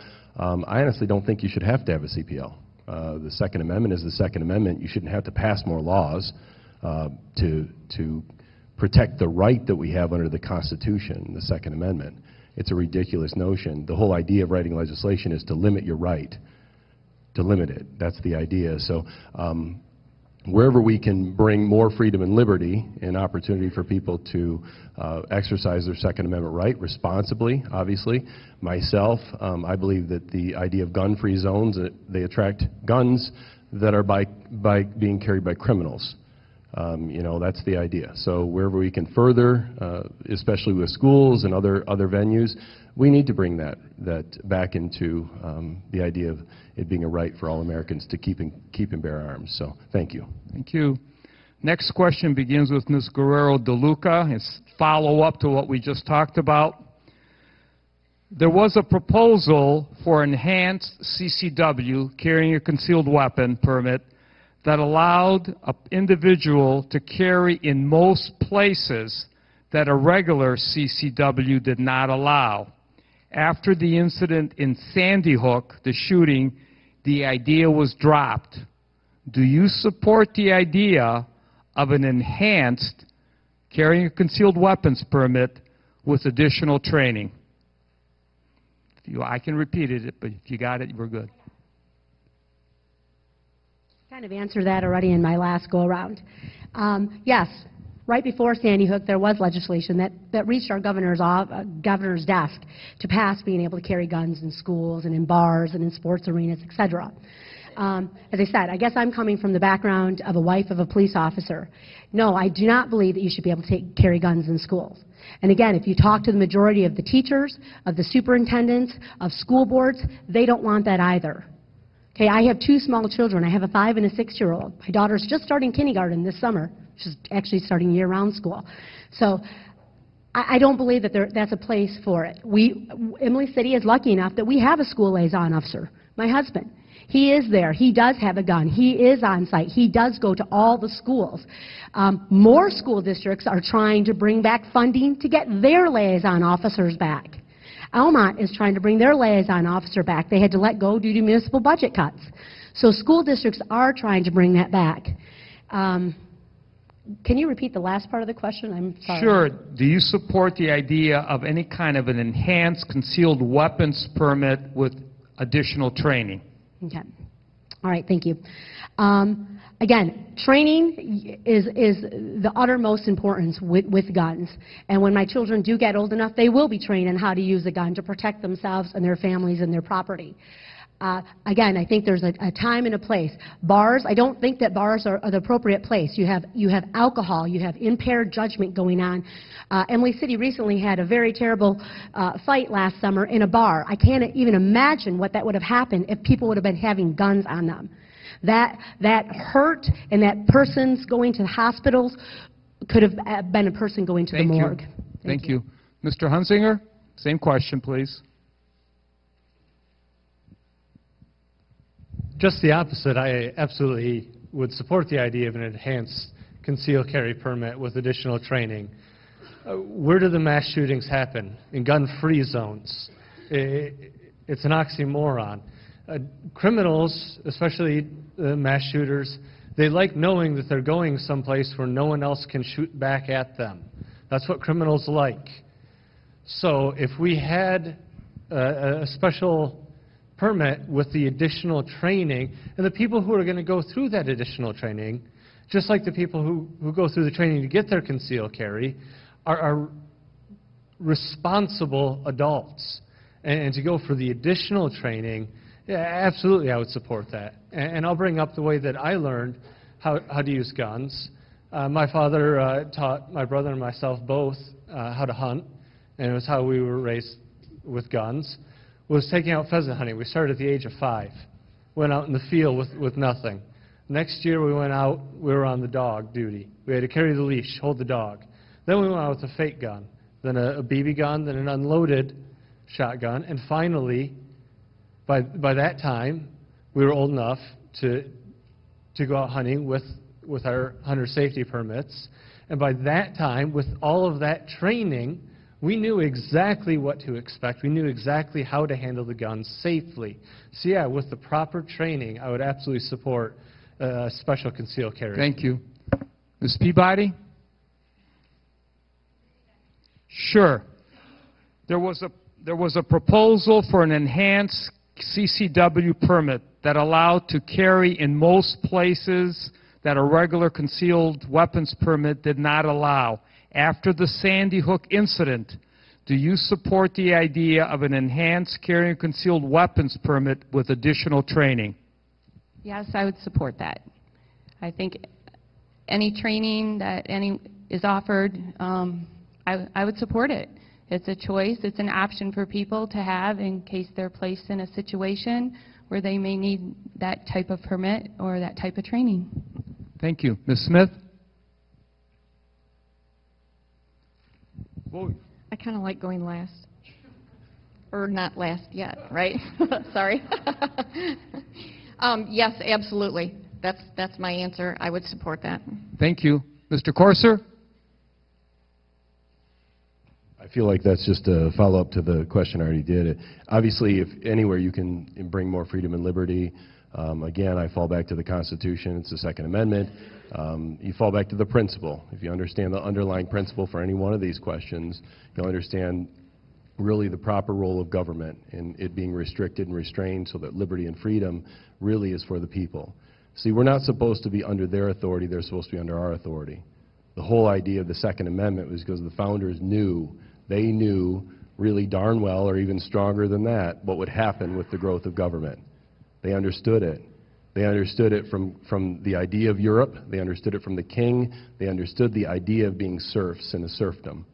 They understood that. And so the whole point of the Second Amendment was to make sure that each man was armed. That was the idea. I say man and woman. You know, obviously my hope and prayer is that all Americans are armed. That's where freedom is. You know, if you want to see places where there is no freedom, look. You can look around. They don't have any guns. It's only the people in government that have freedom then. And I'm totally against that. So anywhere we can bring more freedom and liberty and the idea of this enhanced, of course I would support it, but I would lean back in the other direction and say our courts have it wrong. First and foremost, we have the liberty and freedom to carry. That's what we have. So thank you. Thank you. Mr. Eichbolt?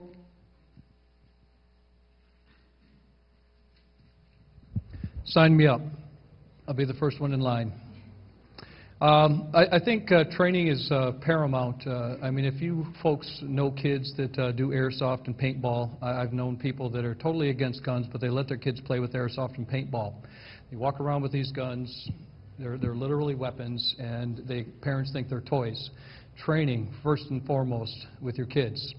As far as whether or not somebody should go anywhere with a pistol or any type of gun, I think there should be signs available, and people should have the option to say, you know, in this church, do we want to have somebody to have a gun? Maybe you do, but I think it should be up to the individual business itself, and the people should abide by that law. So, like I think Mr. Phillips said that during the senatorial debate, and I agree with that, that you know, they should have the option to have it, and they shouldn't have a law that says you can't have it. But I do agree that we should be able to have an advanced concealed pistol carry. Thank you. Thank you.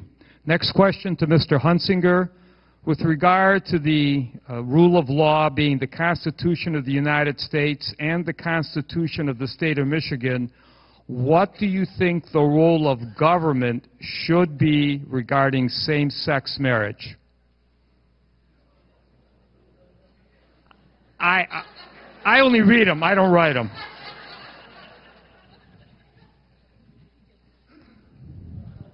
I don't think government should be involved in marriage to begin with. No applause.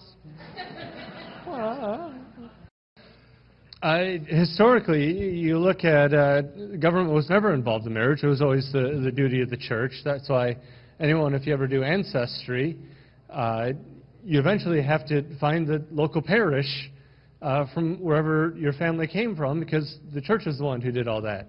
It was eventually that government said, oh, wow, man, if we get under this, under the guise of census keeping, we can tax them on it. We can make them pay. My beautiful fiance over here, I have to pay the government to marry her. I don't think government should be involved in marriage to begin with. That's my political stance on it, my personal stance. Being raised as a conservative Christian, I believe in traditional family values. I'm against same-sex marriage, and that's my personal opinion. So thank you. Thank you. Ms. Peabody?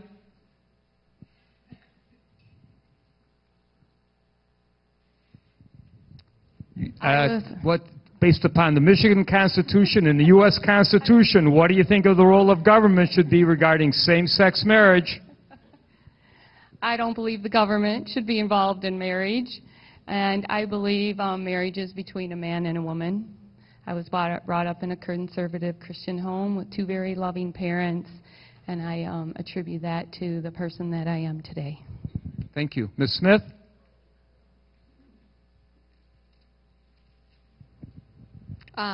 Also, I believe the government should have no role in that.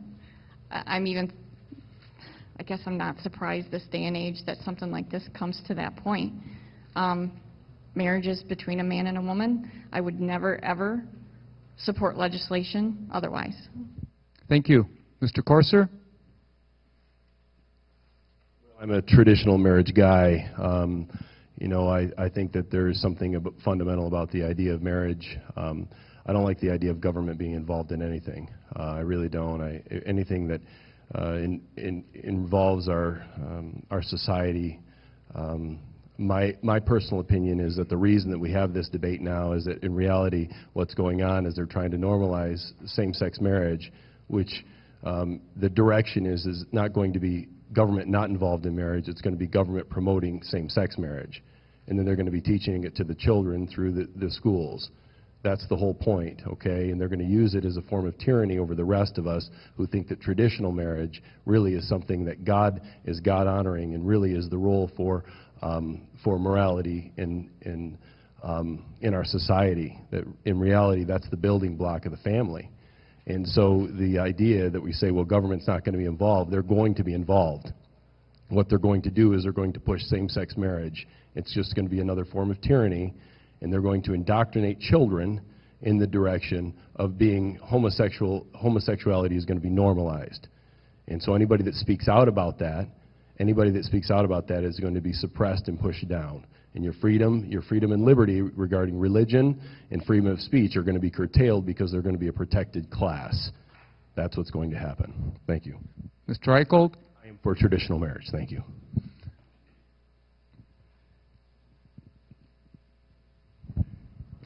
As a Christian, growing up in a Christian family, I definitely struggle with this. And I know many of you out there, though, have people, friends, family members who are gay.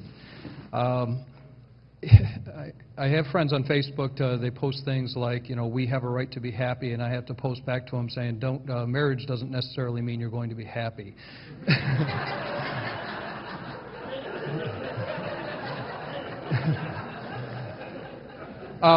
Bottom line, I think the government needs to stay out of it. There are plenty of ways that people that are same-sex can have the same types of rights as people that have the traditional marriage. I struggle with this one. Net, I don't believe that the government belongs in it. Thank you. Ms. Guerrero, DeLuca, please.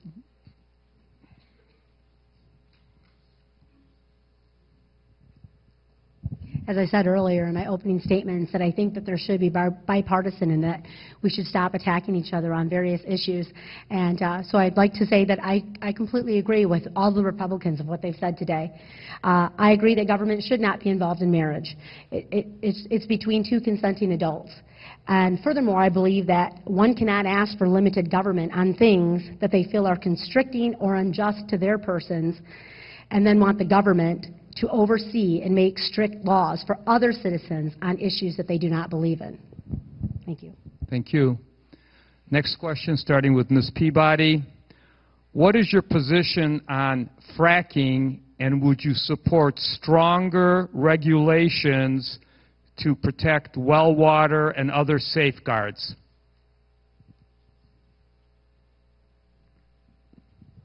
I support fracking. I've been to a lot of quorums, a lot of educational seminars since this issue has come up in our county. Fracking has been going on in the state for 50 years. I believe there are very strict regulations on it, and yes, I would support regulations making sure that it's safe. One, I believe it's a property owner's right, that if they want to do that with their property, who is the government to start telling us what to do with our property? But it also needs to be followed within the local ordinances that have been adopted. It concerns me that the price of gas, I don't like the price of gas today, $3.85 I think, I don't know. But I'm concerned that the price of gas would go up. So I support fracking. Thank you. Ms. Smith?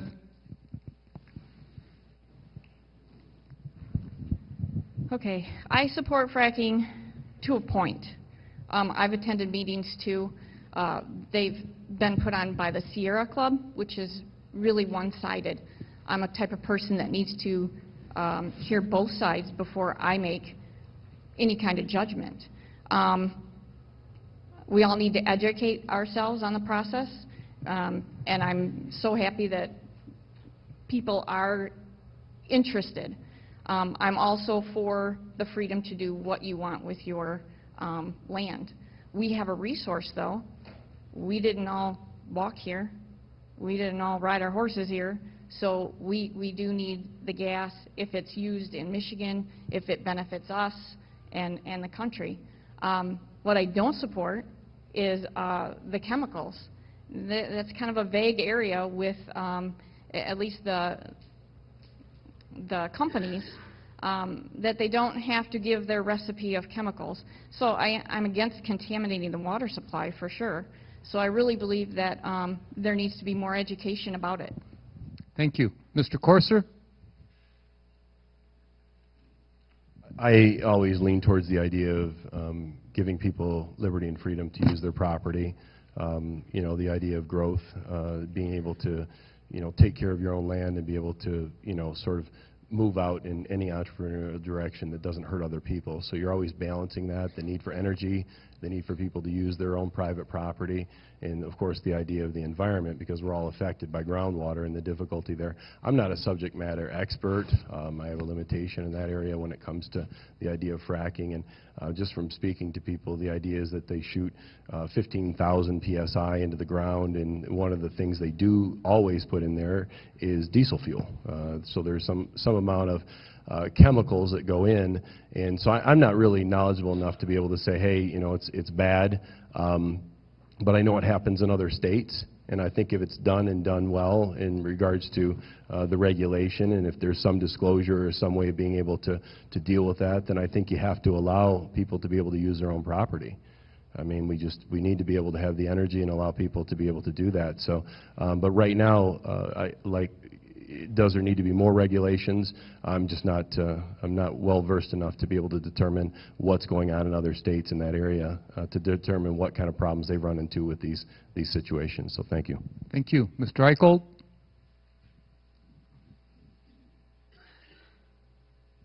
If you had the opportunity to go to the PICS, the Sierra Club put on a really good show, and some folks were up there. Sheriff Kellenquin was up there. A gentleman was up there that has a chalet, I think it is, up in Grayling, and they ran there's a fracking facility up by him, and his property values dropped. So yes, I agree, people should have the right to do whatever they want with their land reasonably, but if I had the choice between having a fracking facility right next to my house with an injection well to dump the chemicals in after they're done, any of the process stuff, I think I'd rather have a windmill, personally. I think Lapeer County, it's wrong for Lapeer County, personally. I don't know why the farmers aren't being more educated. They could actually get more money from having a windmill and actually have more power. And I understand the difference between electrical and gas and all that type of stuff, but are people aware of how much of that gas goes out to other countries, including Canada, to flame out the tar sands and the mess that that stuff creates?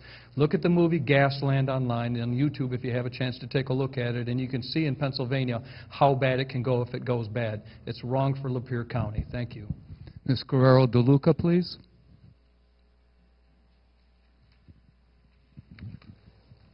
I'm not against using all forms of energy sources. My concerns with hydraulic fracturing, also known as fracking, are as follows. The loopholes need to be closed. Natural gas companies must have to pull permits. They need to draw them just like any others. Public disclosure of all chemicals that are being used before drilling. All stakeholders, including people who own wells, fish in streams, and drink water, have the right to have input and be heard. Our dependency on fossil fuels does not only impact us today, but the decisions we are making concerning hydraulic fracturing will have long-term impacts on all of our future generations. This includes the extreme water withdrawals associated with fracking. The Michigan Township Association is concerned with the legislature's preempting zoning ordinances for wind turbines. In the same vein, we need to have concerns with zoning for fracking sites.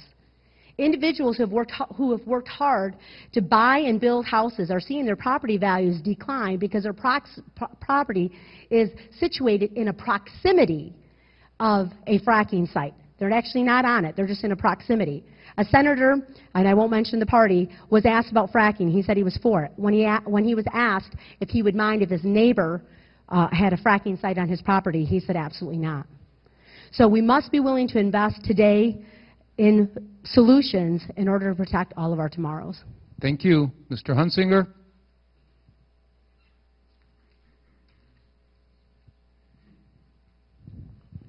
We're lucky in our beautiful state to have some of the tightest, most stringent environmental regulations anywhere in the country. And that's a great thing for us, because that means that we already have a leg up when it comes to fracking. I'm pro-fracking as much as I'm pro-gold mining or whatever you want to do on your land. Fracking really is a personal property issue. Of course, no one ever wants to see any sort of environmental catastrophe or anything like that. Luckily, the major companies that are doing the fracking, they understand that. Business owners understand that if they start doing the hydraulic fracturing, and they're spilling toxins all over the place, they're going to be run out of town. So they're not going to do that. They're going to make those safety regulations on their own. And it really comes down to the personal property owner's decision. When the government steps in and says what you can or cannot do with your land, that is a bad deal to begin with. And when you want to talk about energy sources and hurting the environment, take a really good look at wind farms. Wind farms are destroying bird populations across the country. They're absolutely terrible for ecologies. So I think wind farms need to be looked at a lot closer than the environmental concerns of fracking. But I am pro-fracking in Lapeer County. Thank you. Last question of the evening goes to Ms. Smith. It's an easy one. How should the state come up with the money for road repairs and infrastructure repairs? Where should the money come from, in other words?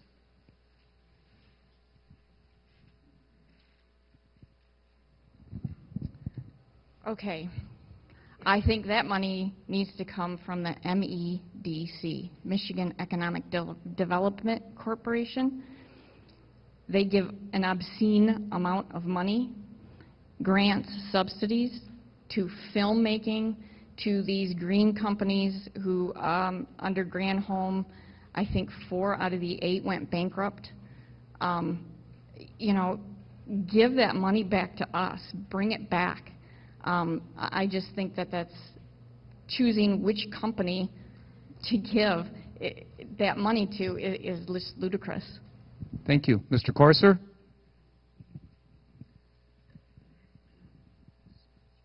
The question is on roads again, right? Yes, roads, it is. Thank you. I think we just get the money from China. I mean, isn't that where all the rest of the money comes from? We don't have any money left, do we? Really? No money. There's no money. I mean, they just print it anyway. You know, the reality is, you know, we all get it. I mean, I'm laughing. We're all kind of find that funny, but we know the truth. The truth is that we're, you know, on the top of the Titanic, and we're hearing the, you know, the music playing. But in reality, our country is in a very serious situation. You know, the idea of road funding. Well, we need to get it out of the programs that are the entitlement programs that we have. The MEDC, corporate welfare. We need to deal with it. We need to deal with the idea of prevailing wage, where we pay more for government to build things. We need to deal with the idea of Medicaid reform. We need to deal with that. We need to deal with the hard issues. And we also need to deal with the idea of public sector, you know, their entitlements that they receive. You know, in, you know, the Mackinac Center, like I stated before, you know, they figured that was $7.6 billion just in savings and cuts. If we just dealt with those couple of things, and that would deal with the roads. But you know, I think that, you know, if we really want to look down the road, what we need to deal with is the fact that the nation needs to address the fact that we have too much government, we've spent far too much, and that we really, in reality, we absolutely need to go in a direction of reducing the size and scope of government. And if we do that, we'll have money for the things that are appropriate. Thank you. Mr. Eichbolt? About a month ago, I rode my Harley down to Virginia to see a friend of mine I work with who's, dying with cancer. Ironically, as I came into the border of Michigan, I see the Welcome to Michigan Center. It's 8 miles in, and I pulled off because I thought there was a gas station. It was about 11 o'clock at night, and I hit a pothole, big pothole. The roads need to be maintained. I get it. I understand it. I think a millage is the right way to go, a millage that's earmarked for that specific township and guaranteed that that money will go towards fixing the roads in that township. So the money's coming from the people and going towards the roads. I get it that it's probably not going to cover everything, but I think we have enough tax already. We don't need any more increases. So I think this millage that's coming up is the right thing for Lapeer County. Thank you. Thank you. Ms. Guerrero, DeLuca, please.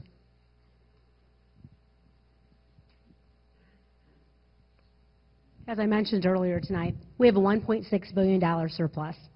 We need to earmark some of that to help support our infrastructure. In a utopia, we would not need to increase taxes. That's great that we can stand up here and say, I will not increase your taxes. In a utopia, that would happen. But we don't live in a utopia. Government, large corporations and businesses, and unfortunately citizens, we're going to need to share this burden. We need to fix our roads and our bridges. We cannot keep ignoring them. Local municipalities, as I said, do not have the funds to help support our own local roads and bridges. So we can't put any more burden on our local municipalities. We cannot. So again, we need to figure out a solution. We need to use, we need to use a balanced funding approach on how we're going to be able to fix this problem. But unfortunately, I cannot say that no taxes would be raised for citizens because we don't live in a utopia. So this is a burden that everybody that lives in Michigan, including large corporations, we need to fix this burden together. Thank you. Thank you. Mr. Hunsanger?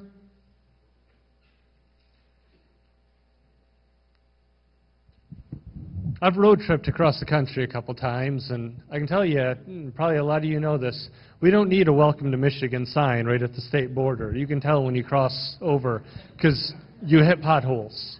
You hit smooth roads and there's a line and it's potholes. And my opponent's right, we don't live in a utopia. We live right now in a state where there's excessive waste. We don't need higher taxes, we don't need more funding. We need better funding, better management. We have one of the highest gasoline taxes in the country and some of the worst roads. That's because the taxes that are being come in aren't being used properly. First of all, a lot of that tax isn't going to the roads, and the portion that is going to the roads is being poorly managed. Like I was trying to say earlier, KM International is a Lapeer County manufacturing plant. Right now they're understaffed. They need more skilled workers, but they're exporting to 38 countries around the world, several states around the nation. The only people who aren't getting it is Michigan. And if we started using a local company like KM International that would save us thousands, millions of dollars, that would be a real, tangible solution to fixing the roads. And it doesn't come from higher taxes. It comes from smarter management. Thank you. Thank you. Ms. Peabody? Sure. How should the state come up with the monies needed to repair roads and repair the infrastructure here in Lapeer and the state of Michigan? Well, as I said, I don't believe in a gas tax increase. We need to look at decreasing spending. But here's a couple ideas that I would begin to introduce. Redirect excess oil and gas royalty. That may create $35 million to help our roads. Our House Fiscal Agency identified $2.4 billion in state spending that could be competitively bid. If we did and saved a mere 3%, it would result in $72 million in savings that could go to roads. $50 million could be saved by competitively bidding the Corrections Department's health and medical services. So those are some of my ideas that I've researched on how to increase funding for roads other than raising taxes. Thank you.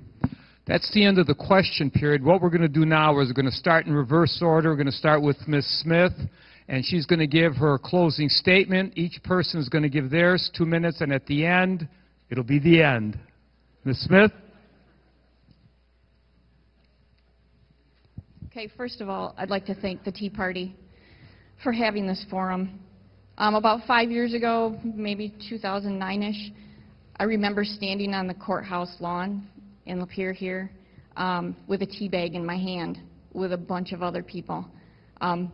Exciting. It was an exciting time because it was making our government aware of us, that we're taxed enough, too much, and it was a time that to listen to us.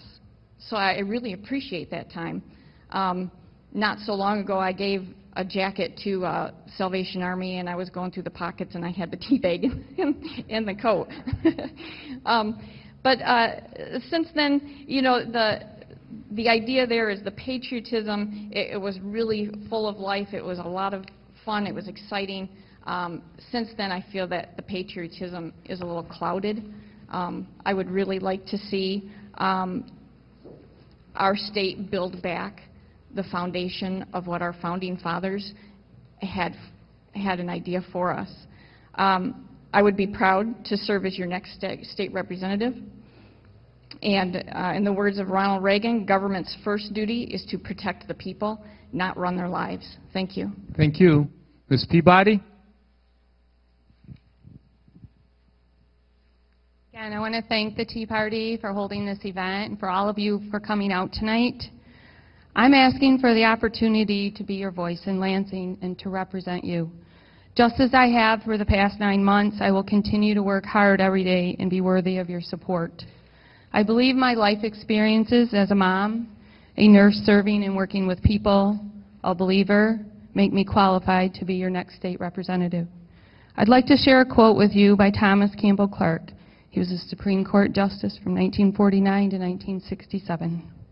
I believe the Founding Fathers believed their unalienable rights came from God and are not rooted in government.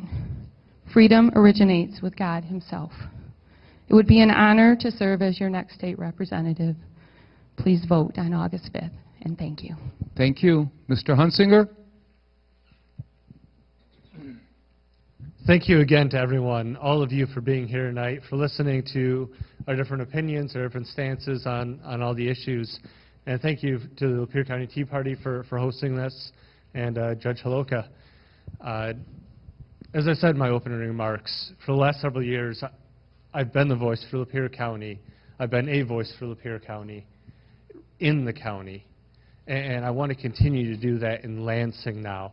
We need a state representative who understands that being a state representative is a public service position. It's not a way to climb the ladder. It's not a personal gain opportunity. And that's what it is for me, is a service. I saw how much good I could do through the newspaper of telling your stories. There's several people in this room that have written your stories, so when I did that from the newspaper, I never took that task lightly. And as your next state representative, I will do the exact same thing that I've been doing for the last several years, of listening to you, telling your stories, being your voice. It would be an honor to serve you, and I humbly ask for your vote on August 5th, and thank you very much. Thank you. Ms. Guerrero, DeLuca, please.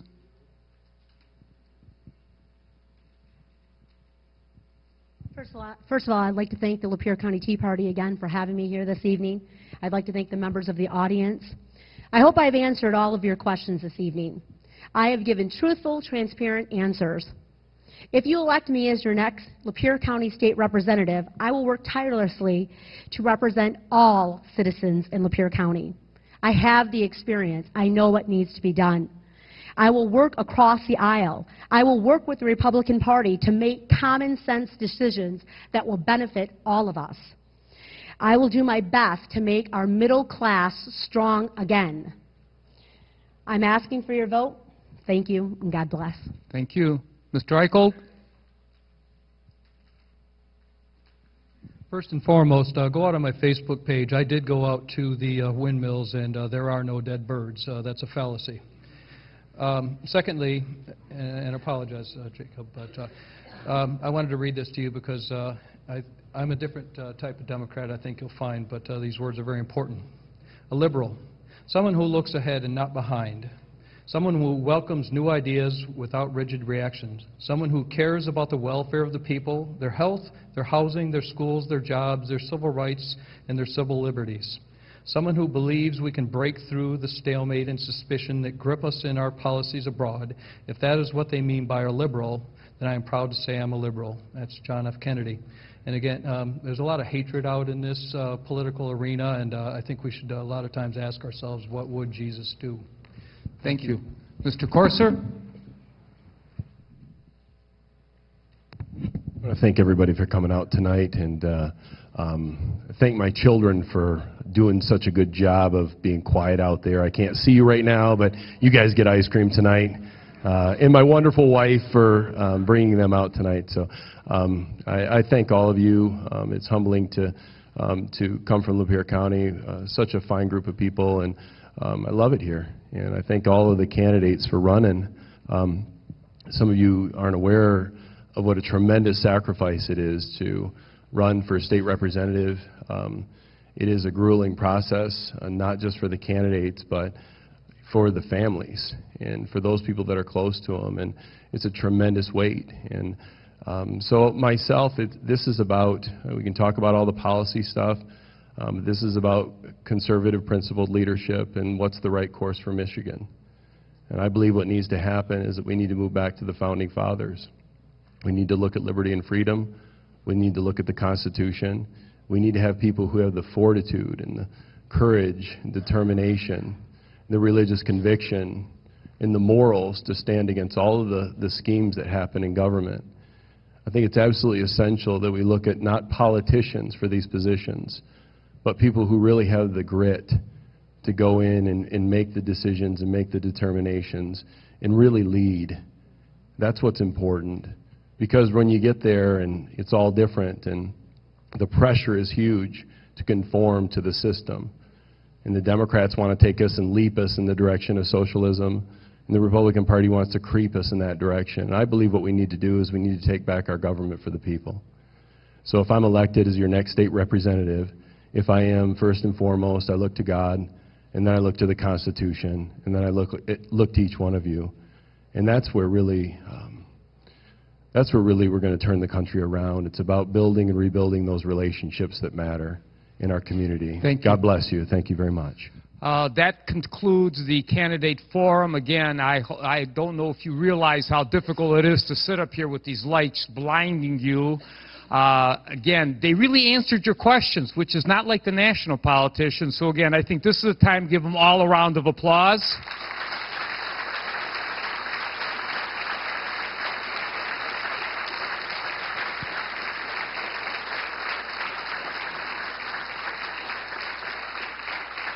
And closing this evening, we're going to close with a prayer. Thank you.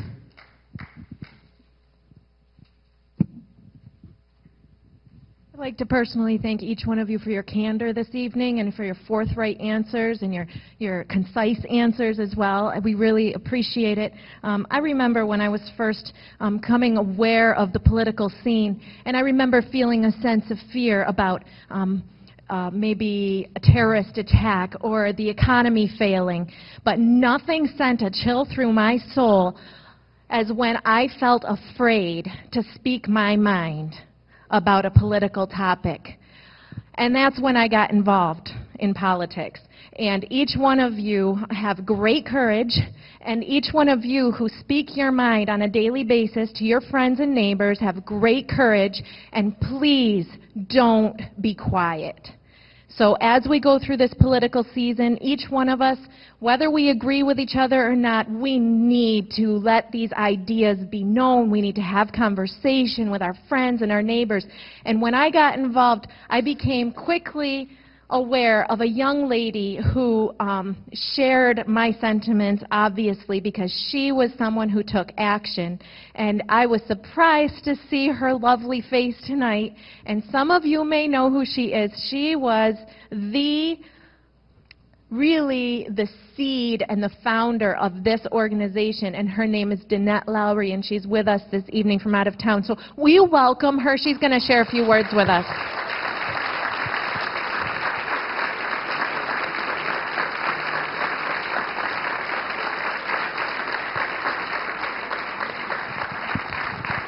Thank you, Liz, especially for calling me young, because I know you're much younger than I am, so thank you. It is great to be back with you tonight. It just feels like home walking in here tonight and seeing all of you again, and it's been such a pleasure. I've tried for 3 years since I moved to North Carolina to make it to a meeting, and it's never worked into the schedule when I've been in Michigan, so I'm so thrilled that I was able to be here tonight. And I can tell you, being in the mountains of North Carolina, we've heard lots about roads tonight, and I have been on the steepest, curviest mountain road, and it has not been as bad as M24 or M53. And when you're back in the state driving again, you realize that. My children looked at me and said, "What is the problem with the roads here?" So roads definitely is a big concern. I just want to take a minute and tell you that you know, I hope you realize how blessed you are. And it is so encouraging to me to drive in and not even be able to find a parking spot out there, and then to see a full house, and to listen to the wonderful candidates, and to have both parties represented. And having moved away and been in another state and trying to get involved in politics and in Tea Party and stuff there, you really have a treasure here, and I hope that you continue to take advantage of it. You know, it hasn't been my experience yet to find other groups that are active and involved and really making an impact in their county, and not only in the county but in the state. I mean, we just don't have the cohesiveness in North Carolina that there seems to be in Michigan, where the Tea Party really is making a difference and making an impact. Are all your candidates getting elected? No. Are all the, you know, bills being passed that you want to be passed or not passed? No. But there's a presence, and it really, you can just walk in the room and it's palpable, and I hope that you continue to stay involved and continue to keep going what is going here. So it's great to be back. It's great to see old faces, new faces, and I just hope you guys keep the great activity going on that you have so far, and thank you to your leadership team again that works so hard and has been able to keep all of this going. So good to be back. Thank you.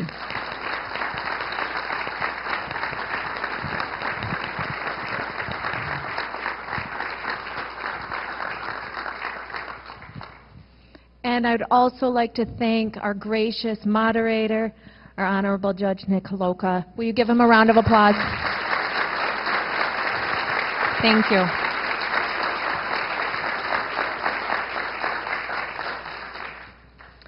If you received a handout this evening, I'd like you to take a look at it when you have a chance, maybe later on tonight or tomorrow, and take special note of the resources that we have taken the time to put there for you. They are very valuable in keeping track of the current events that are going on, and I would encourage you to go there. Also, there are details about the announcements that I gave earlier, so you can take those home with you and keep track of what's going on.